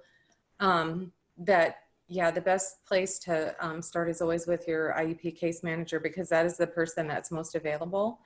And usually you can get a hold of that person right away, and you're probably already in consistent contact with that teacher. And then also the building principal, because that is the next most available person. And those are the people that you would contact to call an IEP meeting, to request an IEP meeting. And you may have already had one scheduled or having one coming up anyway. But if not, you can always call an amendment meeting, which can be put together relatively quickly. And I want to make sure and punctuate that, you know, some people might think, well, we're almost ready to go back to the hybrid model anyhow. You know, what is the point of that now? The point is that we don't, you know, we don't have a crystal ball, and we can't tell what is going to happen in the future of this, you know, pandemic crisis. And if we would, you know, need to reemploy the offsite model, then we've got the provisions for what would happen during the offsite model already in that remote learning plan. And that just kicks right back in again, should that offsite model be necessary. So that is what the remote learning plan is for. And once those provisions are in, then it's just kind of an automatic reemployment. So that's what it's for. So yeah, it's not a one size fits all. You know, I keep hearing about why don't we have special ed students come, because not all special ed students have the same needs. Not all students need the same thing, and might not all need to come, or some may need to come more often than others, or may need different things when they do come. And those plans should be individualized. So they are individualized programs. And the best people to plan for that student is their own team of people that know them and are familiar with their needs. So that's why it's all IEP team driven. Lisa, I just wanted to chime in and just say a thanks again to you and your team. It's just one data point and it's anecdotal data, but I've had a family that's been talking to me a lot about the challenges that they faced with their student and his IEP, and he had his first day back in school on Monday. So I know that you guys are having those individualized meetings. It's a priority. They're getting moved, and we're working on the issues for those IEP kids. So it's happening. Thank you. It was really great news to get an email thanking us. Thanks for saying that. I'm super proud of our teams in the district. We have wonderful people here. Our teachers, our teams and buildings, they care a lot about our students and will do practically anything for them. So, you know, they're dedicated people who are student-centered, and I appreciate that a lot about our school teams. So they just, you know, they need to have the support, and that's what we do, is support the people who support our kids. So Matt, just a couple questions, and sorry if it gives you heartburn, but given that our metrics is different than what sort of qualifies for a waiver with the Board of Education, is it possible for them to look at our numbers, and even though the plan would be, if we're down to below 10%, go back in a week, could they come back on Friday and say, nope, you need to start back on Monday, or on that Tuesday when technically the first 2-week waiver is over? And I'll let you answer that before I throw another one. Sure, and maybe I'll answer that in both directions, Ruthina, to make sure I'm understanding your question correctly, because I think I maybe misinterpreted it when I first heard you start asking me. But essentially, if we wanted to say we wanted to do something sooner, that is our our protocol to do. It's permission to do offsite instruction. And so if we wanted to do something different than when that permission period is granted, we have the flexibility to do that. I do not believe the state will come in and say, we've granted you this permission and now we're taking it away. I don't have a guarantee in writing from the Department of Ed or anything to that, but they also haven't contacted us once it's dipped below 15% to say you no longer have this or your permission's been now revoked. And so we already are well beyond or under the 15% that is the bar to request permission. So I don't believe that's a likely scenario, but if we wanted to do something in the reverse that I was recommended this evening, we are within grounds to do that. Okay, and given what the recommendation is, and I know that we're not below that threshold based on what the metrics is, and I know you had mentioned that your team was waiting and perhaps sending out a communication on Friday, but wouldn't it be prudent to communicate what we're thinking earlier so families can understand what could potentially be happening? Because I want folks in buildings as quickly as possible. I know that's not always the safest thing, and I want to do it as quickly as possible, but as safe as possible. But I also want people to have enough notice as possible so they can plan and make any adjustments that they're going to need to make in their schedules. Yeah, and that was an important piece about our week-long transition, right? And so I outlined a couple other reasons that we thought a week was really necessary to do that transition when we developed those metrics and reinforce those with you this evening. And I think communication is another huge reason there, Ruthina, that we want to make sure that people are made aware of the change and that they have time to adjust and they know that kids will be coming on site, off site other days, that they can get transportation arranged, whatever childcare needs they're still going to have to work through as families. I think that's important. The one thing, we did talk about this a little bit as a team today, that if this was the direction we continue to go forward, the one thing I'd be a little bit worried about is if we send a communication tomorrow about that there could be another one Friday, is we do get some feedback about, just the amount of communication we've had and that are we going to further confuse them? I think we could point them to, to be looking for a communication on Friday. The way we've kind of left it is that we were going to wait until Friday when there actually was a decision, and then they'd still have the week to, there'd at least be 7 days of notice, if not 9 days of notice, that families would have to prepare for that. But if you guys would like a communication to come sooner, of course we could adjust and we could get something out tomorrow that this is our anticipated direction. I'd feel better about it if I knew the numbers dipped below 10% right away tomorrow. Right, but yeah. I personally, and again, I'm just one of 6, but soon to be 7. I think it's important because even in our emails, people are requesting a vote. And I think people are going to be expecting sort of to hear, oh, the board voted. Well, we're not voting tonight.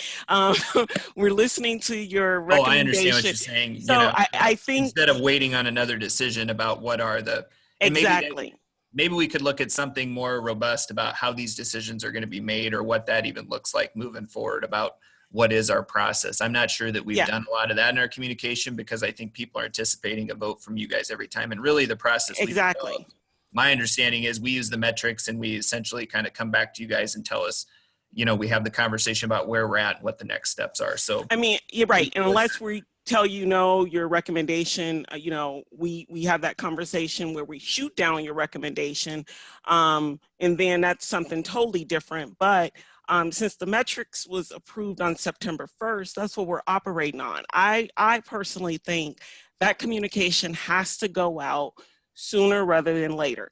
And I get it that people are bombarded with emails, but I think this one is kind of important, letting them know a couple of things. A different one will be coming on Friday as we anticipate that we'll drop below 10%, and just what the plan will be. I really would like to see something go out to families because, people are just trying to piecemeal the communication from everywhere. Yeah. Yeah, we can work on that over the next day or two here, certainly, Ruthina. And I think the process one, I think is a good point too, just about how some of this is going to be looked at as we move forward. And that's an important piece for people to know too, that those of us that are all up close and personal to it, we've talked it to death and we understand what we're doing. But I think, like you said, I mean, we do still have contacts where people are thinking we're going to do that. And of course, if we get different direction from you, we know that we'll obviously take different direction, but we're not necessarily looking for a board vote every time we switch. That was why we tried to do the metrics. So makes sense. In that communication from a process standpoint too, Matt, I think making sure that we hit on extracurriculars, athletics, and just making sure that it's sort of the package of school-based activities or campus-based activities. So again, just as much clear communication included in that sort of process overview would be super helpful. Sure. To that point, Matt, I don't know if this is an easy question or not. If the plan follows through, right, and the cases drop, and we're gonna start on the 28th in the hybrid, what date could extracurriculars start? That not till that Monday, the Saturday and Sunday, are they open because we're not technically out of school those days? I don't think we have a firm answer to that don't. question yet, Sean. And so that will be a question we would pose right away tomorrow. You know, if we know this is the direction we're going, we would ask the question to the state about when we could begin in-person extracurricular activities. Is that Saturday? Is that even before Saturday? Is it not till Monday, the 28th? I don't think that is necessarily clear. So we need to get some further clarification from them on that. For what it's worth, we could also just decide that as of 5 p.m. on Friday, we were back in hybrid model with 50% of students online and start extracurriculars at that point moving forward. I mean, I'm not sure that we need to go to the DE and ask them every single thing about that. I'm with Lisa on that. I think, you know, and yeah. For a weekend, I'm not sure what they would do. Or even whatever. I think the conversation is going to be a little bit broader than that, though, guys, with our constituents. I think the answer needs to be really made about next week even. And so that's why I said we'd probably ask them the question, because I think people would want to know, can we begin? There's a sense that if we're moving towards hybrid, the state has provided some communication to some folks that if the district's taking a positive step towards hybrid, that maybe they'd be willing to work with us on providing in-person extracurricular activities sooner. So is that Friday at 5 o'clock? Is that next week and competing in a football game next Friday night at 5, you know, at 7 o'clock instead of just being able to start practice? I think there's a lot of questions. And then obviously if we would start Saturday, it's different than starting on a Friday afternoon and trying to figure out if we would participate in Friday night events, whether they might be, whether it's the football game or the other in-person extracurriculars that go along with that experience. And the same thing early in the week with volleyball. And so my general sense is I do think we need a little bit of clarification from them, because I think if we try to set a date and time, we know we still have to answer to the rest of our folks about, well, was that the earliest you could start, or did you have permission to do something sooner? And so as a team, I would like to at least get that answer about what they think is allowable and try to make a plan moving forward from there.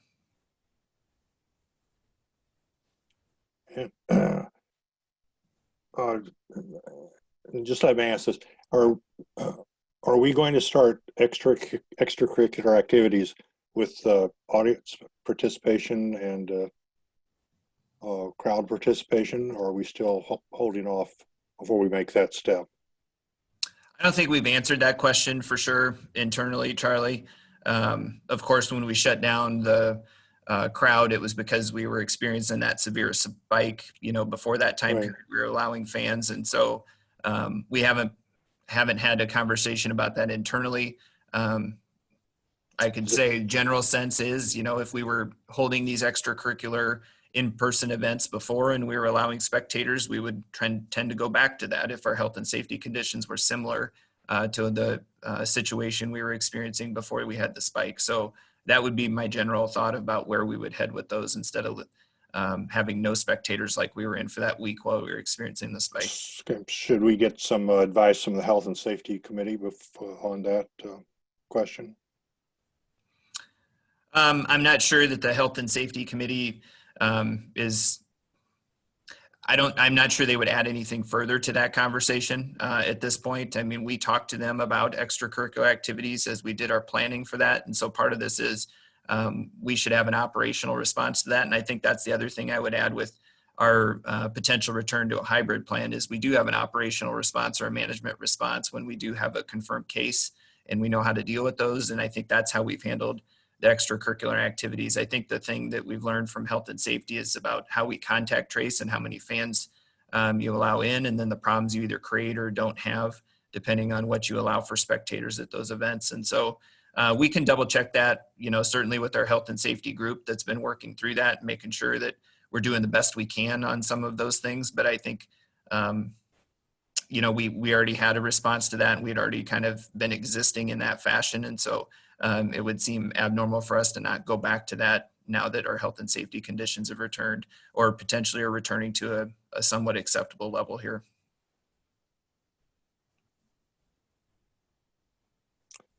Matt, I also have a question about the our metrics table that we're using, and that has to do with how we're what the absence rate for students or staff, how that ratio is actually determined now that we're going to have two groups of students, A and B students.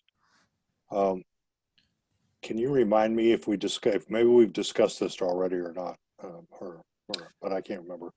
Sure. And I think this might be an okay point to transition and show you a piece we had ready to go for tonight, and then also try to address that question in a portion of that, Charlie. And so I'm going to have Chase and Kristen jump in a little bit here with this COVID dashboard that we put together and that we plan to have on the website. And then that's going to talk about things like confirmed COVID cases, confirmed students in quarantine, and then we can wrap that up with that absenteeism conversation that you talked about there, if that's acceptable to everybody. Sure. But we wanted to show that to you this evening as well. Good evening. It's nice to be with you tonight. And as Matt said, we're going to talk a little bit about the COVID dashboard. Kristen or Kim, can you give Kristen access so that she can pull this up for us? You have it. You should have it. So while Kristen's having me do the talking, the credit for this goes to her, as she's the one that's been developing this and working on this. And so after tonight, this will become active, and we will be updating it daily, so you can see the different categories, both for students and for staff, with testing positive, and then also those that are isolating or quarantining right now, whether that's a positive case or they've been in close contact with someone either in the district or outside of the school environment. And so it allows us to be transparent about the cases that have been reported to us and that we've also done the contact tracing on. And as Matt and Charlie were talking about, it's also an important piece of the metric information that we'll need if we need to transition back to the fully online model at some time during the winter, because in addition to, as we talked about, in addition to that positivity rate in the community, there's also the attendance rate that we must be able to provide to the DE as well. And so we have the ability to track this. Now, I know there's been some conversations and some questions about, can we drill down this further to the building level, even the classroom level? And the answer is yes and no. Yes, we are doing that. We have a number of different processes built behind this. The contact tracing process is available on the website, but then once we begin that and the school nurses start reaching out to students that are absent, that part is not as public. And the reason behind that is, as we review FERPA and HIPAA laws, we've been told that we can't break it down for public consumption beyond the district level. Otherwise, the information becomes identifiable, and we would be violating, again, FERPA on the student side or HIPAA on the staff side, potentially, if we put out numbers or information that could make that identifiable to a single person. And so behind the scenes, we are tracking it down to the individual, to the classroom, to the school, and then across the district. And so as that information comes in, Kristen takes that and then updates it, and it feeds into this, that again, that we update on a daily basis. that's a brief, quick overview, but I'll pause for questions and maybe get into some additional detail based on specific inquiries that you have. I have a question, Chase, on the number of currently testing positive. Is that you've had a positive test and they're within a positive test and then within a so many day window from that time frame? Or do you wait until someone has a negative test before they go off that list, or how's that working? That's a good question, Sean. Kristen, I'm going to defer to you on that piece. I'm actually not sure about that cutoff point where you transition in between the categories. Yeah, good evening, everybody. That is a good question, Sean. And the way that we're tracking it behind the scenes, once our school nurses have communicated with the individuals who have tested positive, they determine the date that they're able to return to school based on the criteria that we have available. And so individuals will remain on this active number until they are safe to return to the building. So once they return to the building, they will come off that active number. They'll remain on that total running number at the bottom, but will come off the active number. Okay, thank you. But Kristen, so for the clarification point on that, right, that the currently testing positive are individuals that have actually tested positive, and the staff isolating quarantine, those would all be close contacts, right? That the number at the top line is not repeated in that third line. That's correct. They're separate. If somebody is on that second line where they're currently isolating or quarantining, that is simply someone who has been exposed and is not symptomatic, someone who is quarantining for the 14-day window. If they were to, within that window, develop symptoms, they would be moved into and test positive, they would be moved into that currently testing positive number and come off of that isolating/quarantining number.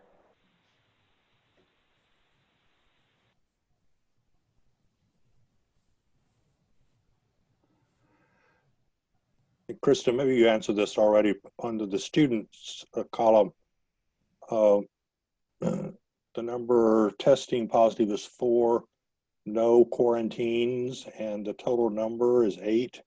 Does that make sense there? Yeah, the total number of 8 includes those that are currently positive or currently home isolating, and those who have recovered. So there's been 8 confirmed cases that we know of among our students, and we started that window as of August 15th. Oh, I see. Okay. All right. Thanks. Mm-hmm. So, and whether we're in the completely online or if we're in the hybrid, we're not just tracking these cases for students that are in the building or staff that are in the building. We've asked that anytime that there is a positive or a close contact that we're notified of that, regardless if the student or the teacher is in the hybrid model or in the 100% online. We need that data because, as we just talked about, kind of that close contact, simply because a student is in the online program 100% of the time, doesn't mean that all of his or her friends in the neighborhood are also in that program. And so we want to make sure we're able to do the contact tracing appropriately and not only identify but contact anyone that could be impacted by a positive test in the community. Chase, for that data, are you going to rely on parents to self-report to the school? Yes. Yes. And so who should they report that to?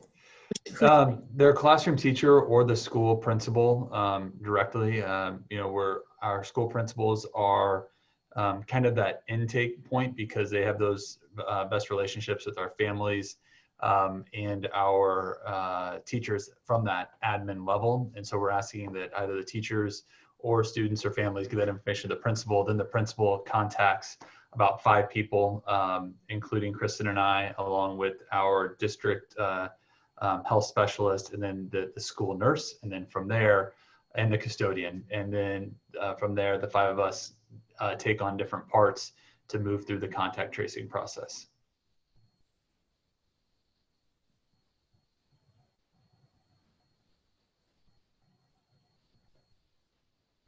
So, and Matt, if you don't mind, I guess I can just talk about how this feeds into the metrics right now, or do you want to take it in a different fashion? That'd be great. Thank you. So one of the reasons this is important, as I mentioned, is that we have to show our absentee rates as related to COVID. And The formula on the surface, it just kind of says to look at 10% of your students that are gone, but it's not really that simplistic. It's 10% of the students that 10% of students are absent related to COVID that you would expect to be in school on that day. And so if we're looking in our hybrid model at an A day, we don't expect 100% of our students to be in class. We only expect the students that are enrolled in the hybrid on the A days to be at school. And so that's the first step that brings down the number of students that would have to be there. The second one is students that are in quarantine, right? That second number we looked at, not the ones testing positive, but the ones that are in isolation or quarantine, they don't count as students towards those that are absent. And at first you're like, wait, they're quarantining related to COVID, so why don't they count? Well, they don't count because we don't expect them to be at school. So they don't count in the numerator or the denominator. They're just simply taken out of the equation. Likewise, students that we know are on vacation or at a family event or a funeral or a doctor's appointment, those students wouldn't count in the daily denominator either because we don't technically expect them to be at school that day. We know that they've been excused from learning for a variety of reasons. So as we look at what that percentage of students that are absent due to COVID, we really have to factor a number of things into that information. And so the work that we're doing behind the scenes to tease all that out is pretty intricate because it's not simply as easy as looking at our daily attendance rate. There's a number of different factors that go into that. So even when we hit, if we were to hit that 10% absentee rate due to COVID or COVID related symptoms, it doesn't necessarily mean that 10% of our students have COVID. We have to go through the equations to figure that out. It would still be a significant number of individuals, but there are a number of factors that we have to put into play. And so that's one of the reasons, beyond being transparent and being open and honest with our community about how COVID's impacting the school system, that it's very, very important that we track this information, that we have folks reporting COVID or potential positive COVID cases, whether it's students or staff, to the organization as soon as they know those.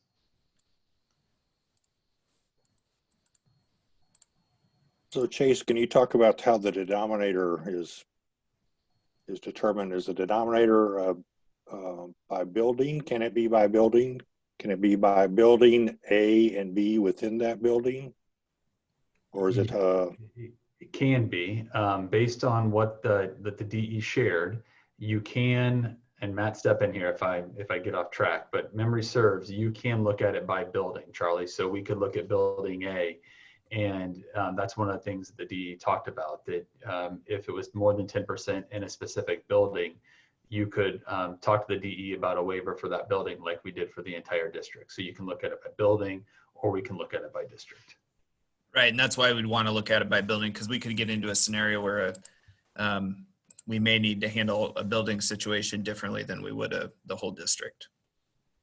Well, that seems to me that's probably a very likely occurrence, because outbreaks can occur within a relatively smaller group of potential people, right? So,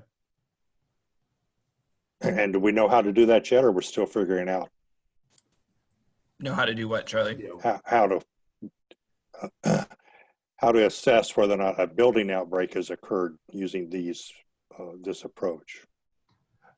Yes. So I think what we would do is try to apply our metrics to that building and use some of those same data drivers to look at that. And so that absenteeism rate would be important to look at. The number of positive cases would be important to look at. And so we would really try to take those district level metrics and also the state metrics, obviously, and then apply those to the certain campus or building that's affected.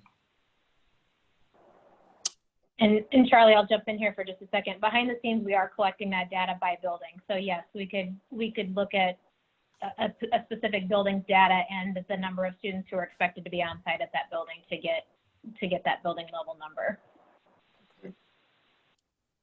Okay, thanks. I have something, and maybe this is for Chase or Matt.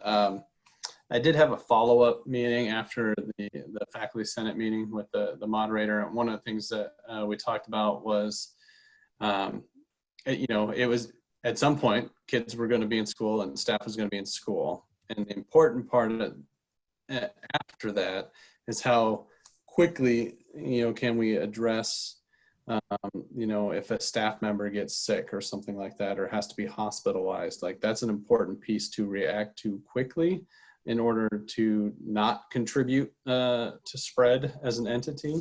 And so I kind of got a two-part question. One is how I'm vaguely familiar with, I think there was 10 days or something that folks could have as COVID time off or something like that. I don't know if that was a state thing or a national thing, or how do staff members, you know, take part in that? And then how fast can we react if, I mean, obviously we know if a teacher can't come to school, they're telling you that they've tested. I think there's a big difference between I'm not feeling well versus I'm hospitalized. You know, those are different things. I'm just wondering how quickly we can react to those things, but how do teachers know, or other staff members know, how to best use the system in order to make sure that we're still keeping the health and safety at the top end, and we're not, you know, putting undue burdens on them to do these quarantines and things like that. I know that was very rambly, I'm sorry. Hopefully you got a question out of there. Sure. So we've had a number of sessions that we invited staff to learn more about the different leave options that are available related to COVID, Sean. And so we put that information out there through a number of different channels. As we move back into the hybrid and we have more folks in the building, we anticipate doing that again, because we know that those questions will be much more prevalent.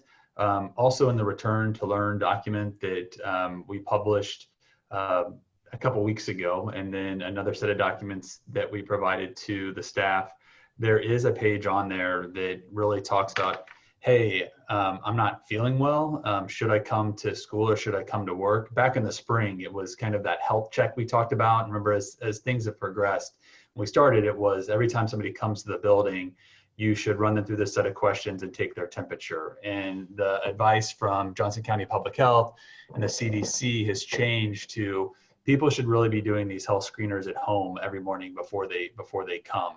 And it runs them through a set of questions. And if they have symptoms, you know, should they stay at home? And then should they stay at home and contact a medical provider? And so that's information that we've tried to share and we'll reiterate. And then on the flip side about, you know, what leaves are available, we're really encouraging individuals to contact HR so that we can work through those with them. It's a whole additional set of possibilities that have been added given the development of COVID. And so it's not as simple as it was before. And even then, there were some difficulties associated with it. And we can bring that information, or we can bring more of that overall view back next week when we have that additional conversation about employees and ones that we're looking at online versus in person.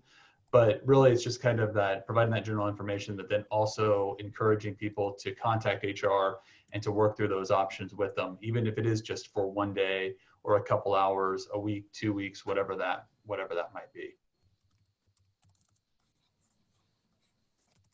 Thanks, Chase.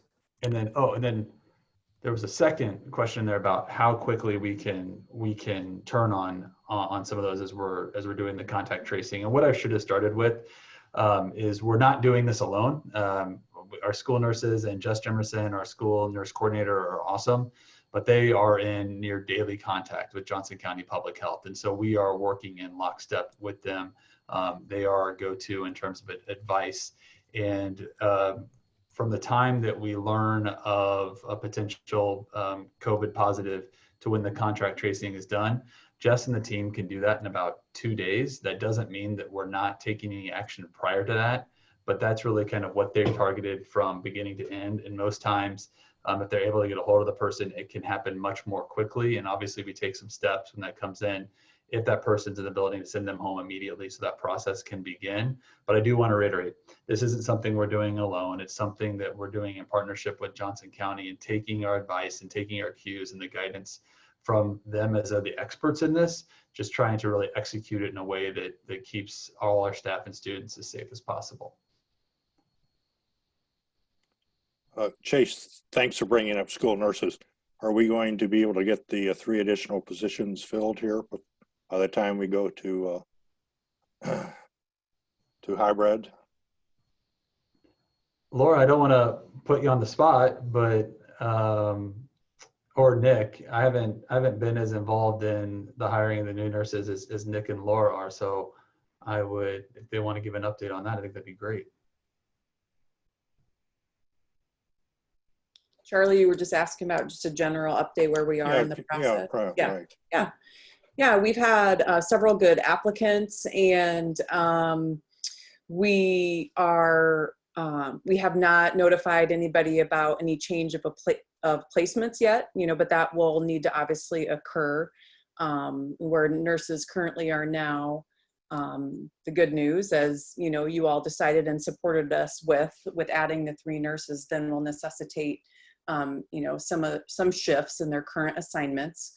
Nurses are a part of that teacher negotiator group, and so we'll follow that process carefully in terms of that and notifying them and keeping everybody informed. And so we're moving along. The posting just closed fairly recently, and we're done reviewing applicants, and we've got some good people identified, and we're getting interviews scheduled as soon as we possibly can. So that's really great, Laura. I really appreciate it. Yeah, and thank you again to the board for that support and those good questions you asked a few weeks ago, but we're moving right along. Great. And Matt, the other thing I want to bring up now is internet access. We basically have the same internet access issues if we go to hybrid learning that we did with that we have now with all online learning. And I heard, I attend the neighborhood nest meetings as Chase does. Still, and a number of comments from the email messages, still having difficulties getting all the students adequate online access. Is there anything we should be doing that you want the board to do to facilitate what we're able to accomplish here?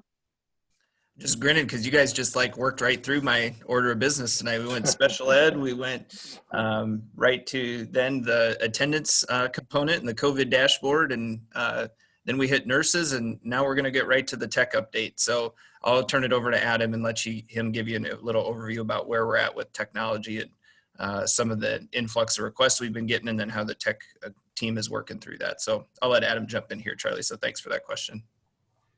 Yeah, and please follow up if I don't address your specific concerns, and I'm happy to provide any more information that I can. Just a quick update about where we're at, and I'll start with the internet. So as a district, as of a little earlier this evening, we had received about 1,060 requests. That includes another 174 in the past week. At this point, we've fulfilled all of the requests received prior to the last 24 hours. So in every one of those cases, we've either provided direct internet access to the home, which is true of about 600 families. And in the other cases, we've provided hotspots. Those 43 within the last 24 hours should have hotspots allocated through tomorrow.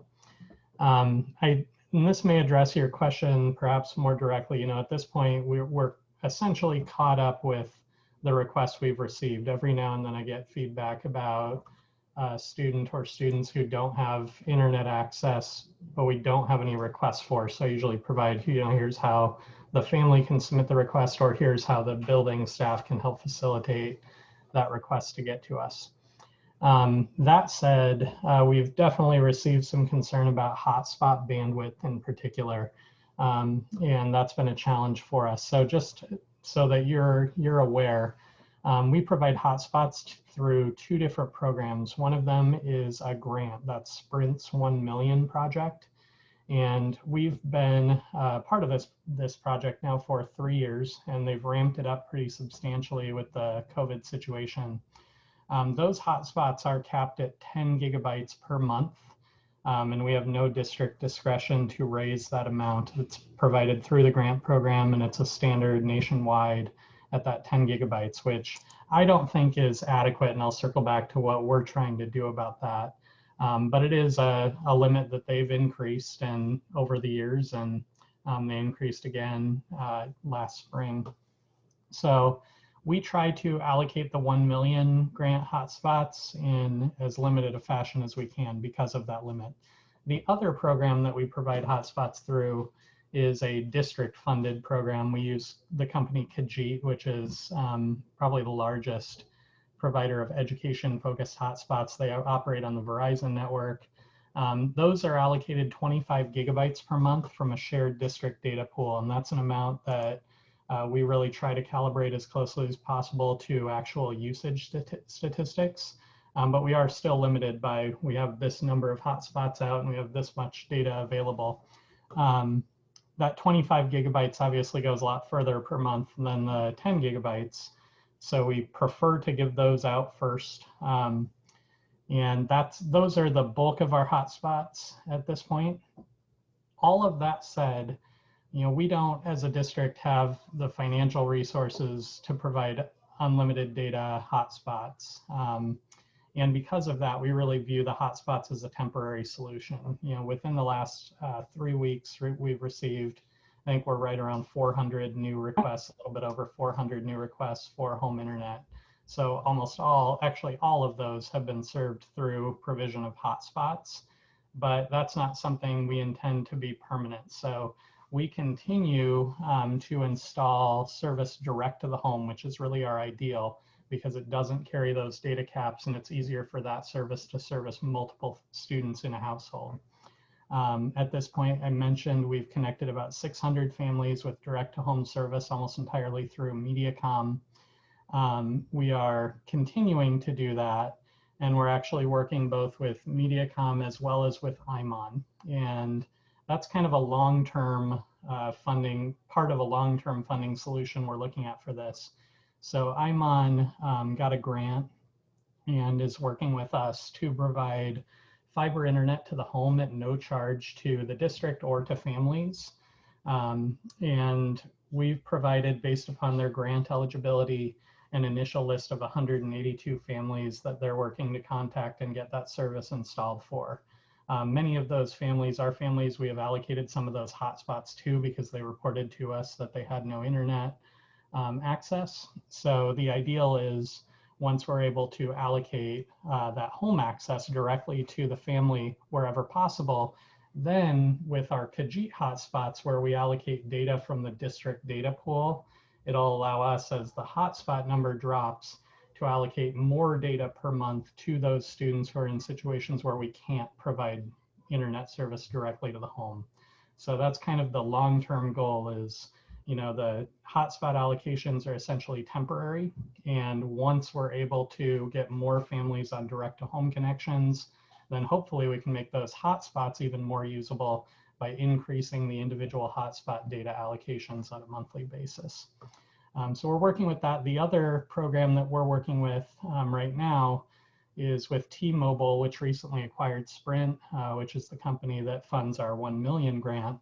And we're working to become a part of their Project 10 million, which is essentially a scaled up version of the Sprint grant program, which provides hotspots and data in much the same way as Sprint does right now, but gives us some substantial flexibility in that the grant award amount can either fund hotspots, which are still capped at that 10 gigabytes per month that Sprint does right now, or we can take that in the form of a $500 subsidy to increase data available to students with other existing district services. So speaking about, for instance, our ability to scale up what we offer through Khajiit, that would be, if we're able to obtain that grant, that would be a funding source for that. So before I talk about support requests, I do want to pause. That's really what I had to share about internet. So I'm happy to address any questions. I just had a quick question. We got a couple of emails referencing the hotspots and that they only allow one device to connect at a time. So if there's multiple kids if that's true, if there's multiple kids in a household, do we give them multiple hotspots? Yeah, that's a good question. We have been it depends, first of all, on which hotspots we're talking about whether they can connect more than one device at a time. So I am going to double check on this, and I'll send out a message if I'm misstating anything. I'm not actually perfectly versed in what our current practice is as it relates to this, but my understanding is that we are providing multiple hotspots to families, but not necessarily at a one-to-one student ratio. And the Khajiit hotspots allow multiple devices to connect at once. The Sprint devices do not. I really do want to confirm that everything I just said is still current. So I'll do that, and I will make sure to let the board know.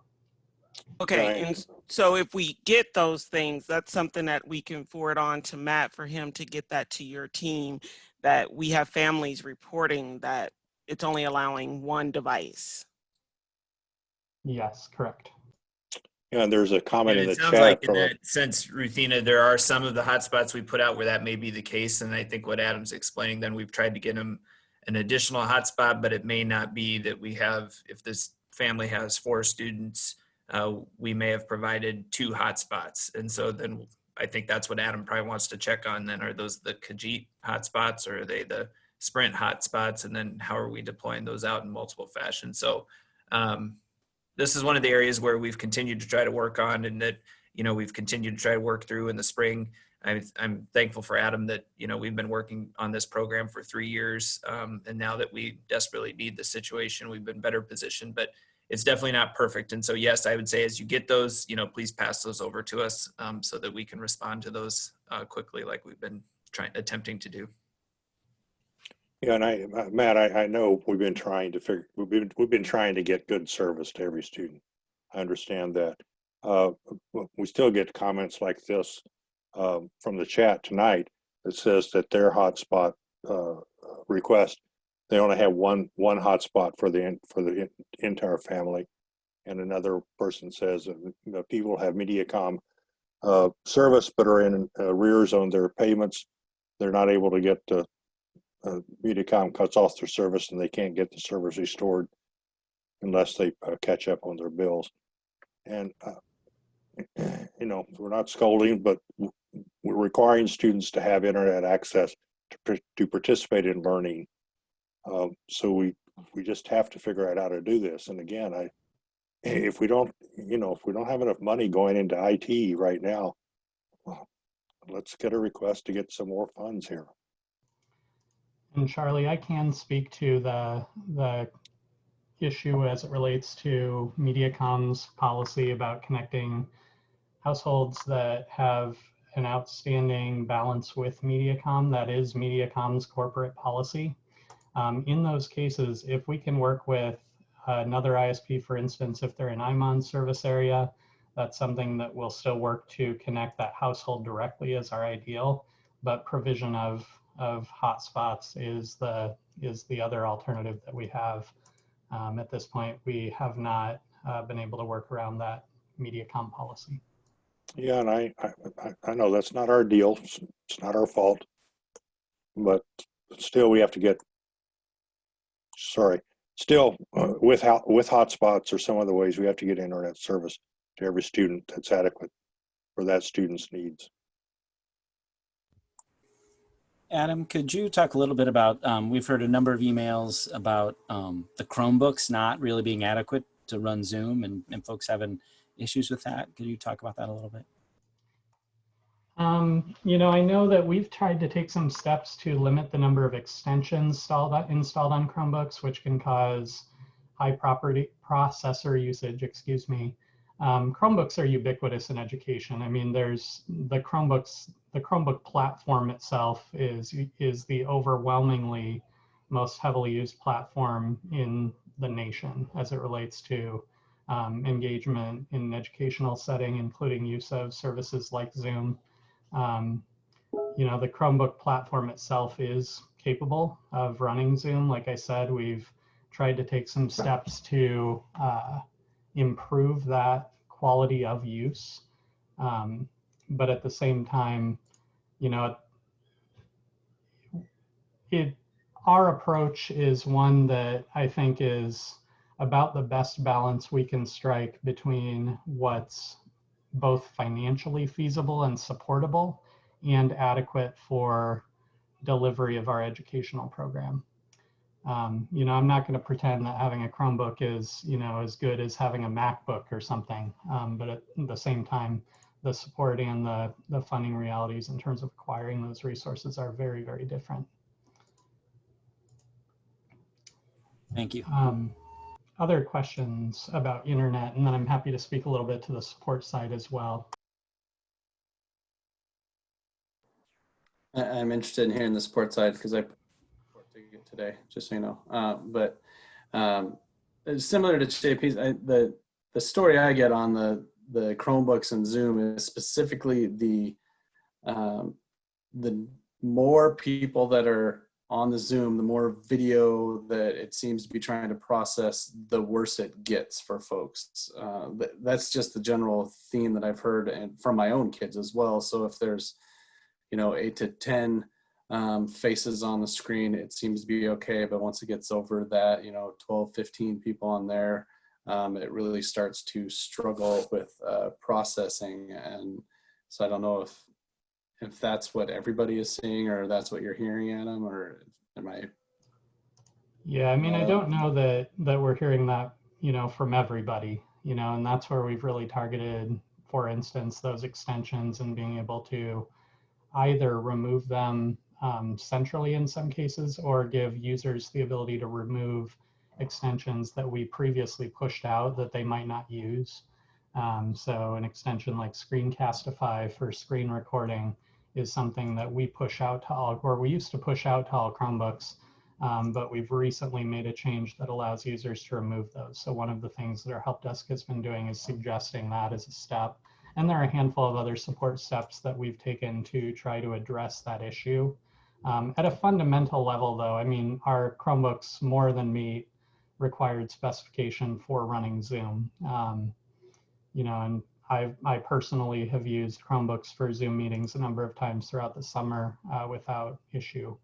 So, you know, at a fundamental level, it can work, and it does work in most cases. But that's something that we do continue to try to identify ways that we can better support to improve that experience.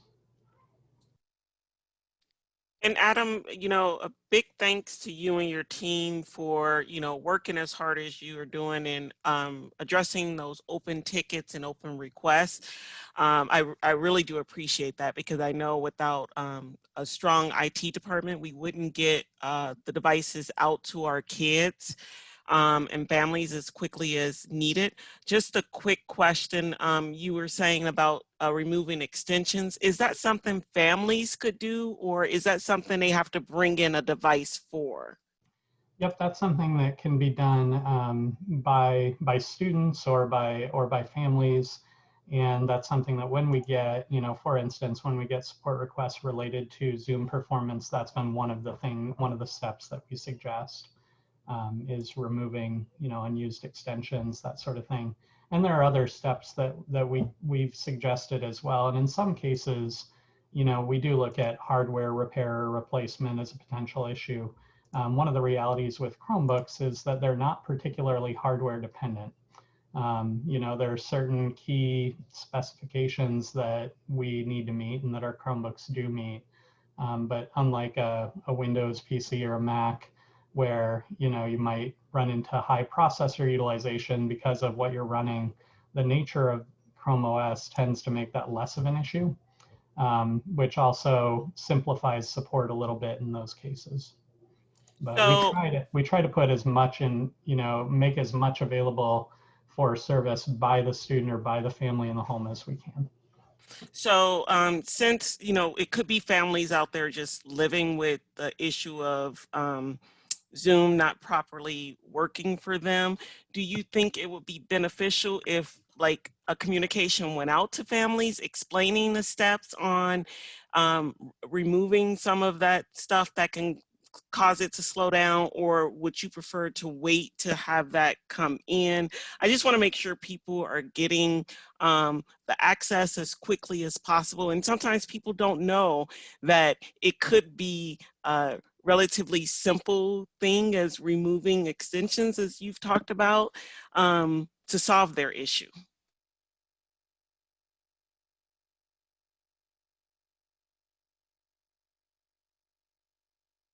Adam, I'm sorry, you're muted if you're talking. Sorry, I muted myself before I started talking there.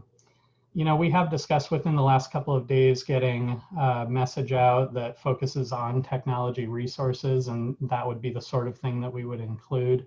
You know, we've tried to be judicious, as has been mentioned in this meeting, about getting those messages out. You know, we have resources that are published, that are linked from our COVID information, that are linked from our support page, that are available that include some of these things, but you know, we've tried to be mindful about overwhelming people with messages as well.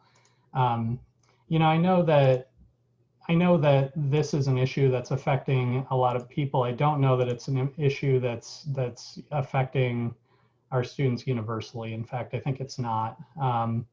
And so, you know, that's one of those where we try to, again, just be judicious about how we message that and how specific we are about those issues, depending upon the scope of impact.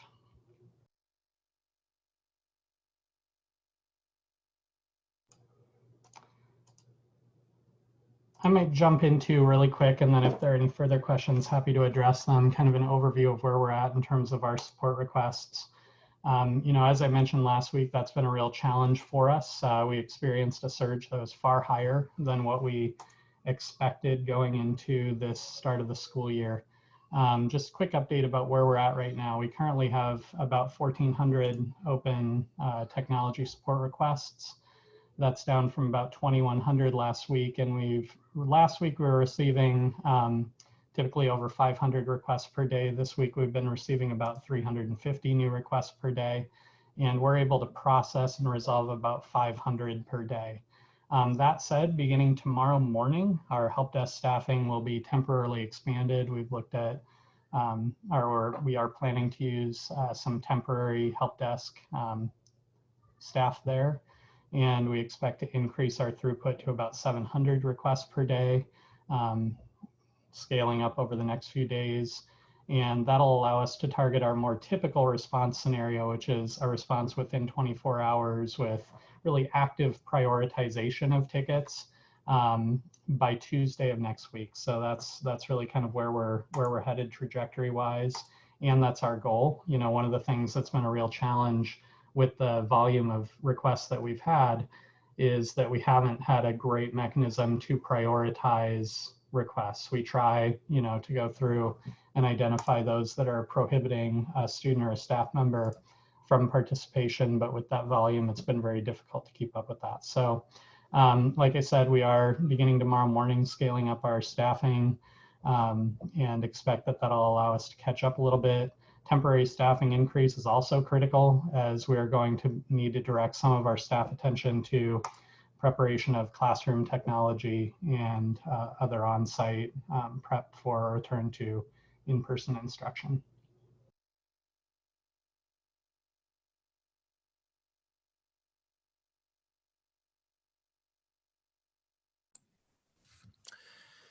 That concludes what we had planned to share. Like I said earlier, you guys had transitioned us through our different topics here with your questions tonight. So I don't know if you have other questions for us or not, but that was the relevant items we had planned to cover with the Return to Learn update.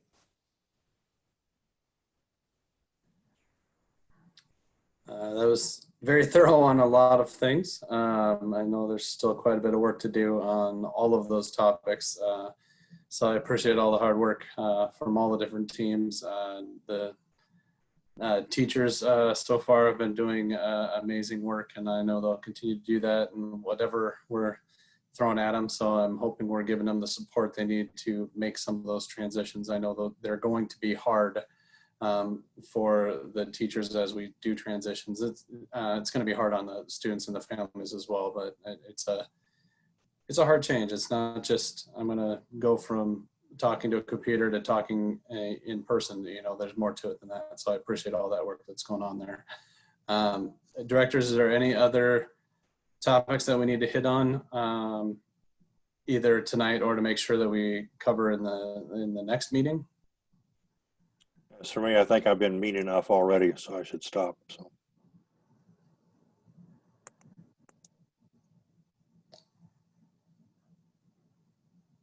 All right. If there are no further comments, that's our last agenda item. So I would entertain a motion to adjourn. So moved. Second. All right, all in favor? Aye. Aye. All right, again, thanks to everyone all for your time, and thanks to everyone who was listening. I look forward to the rest of the communications. Thanks, folks. Good night.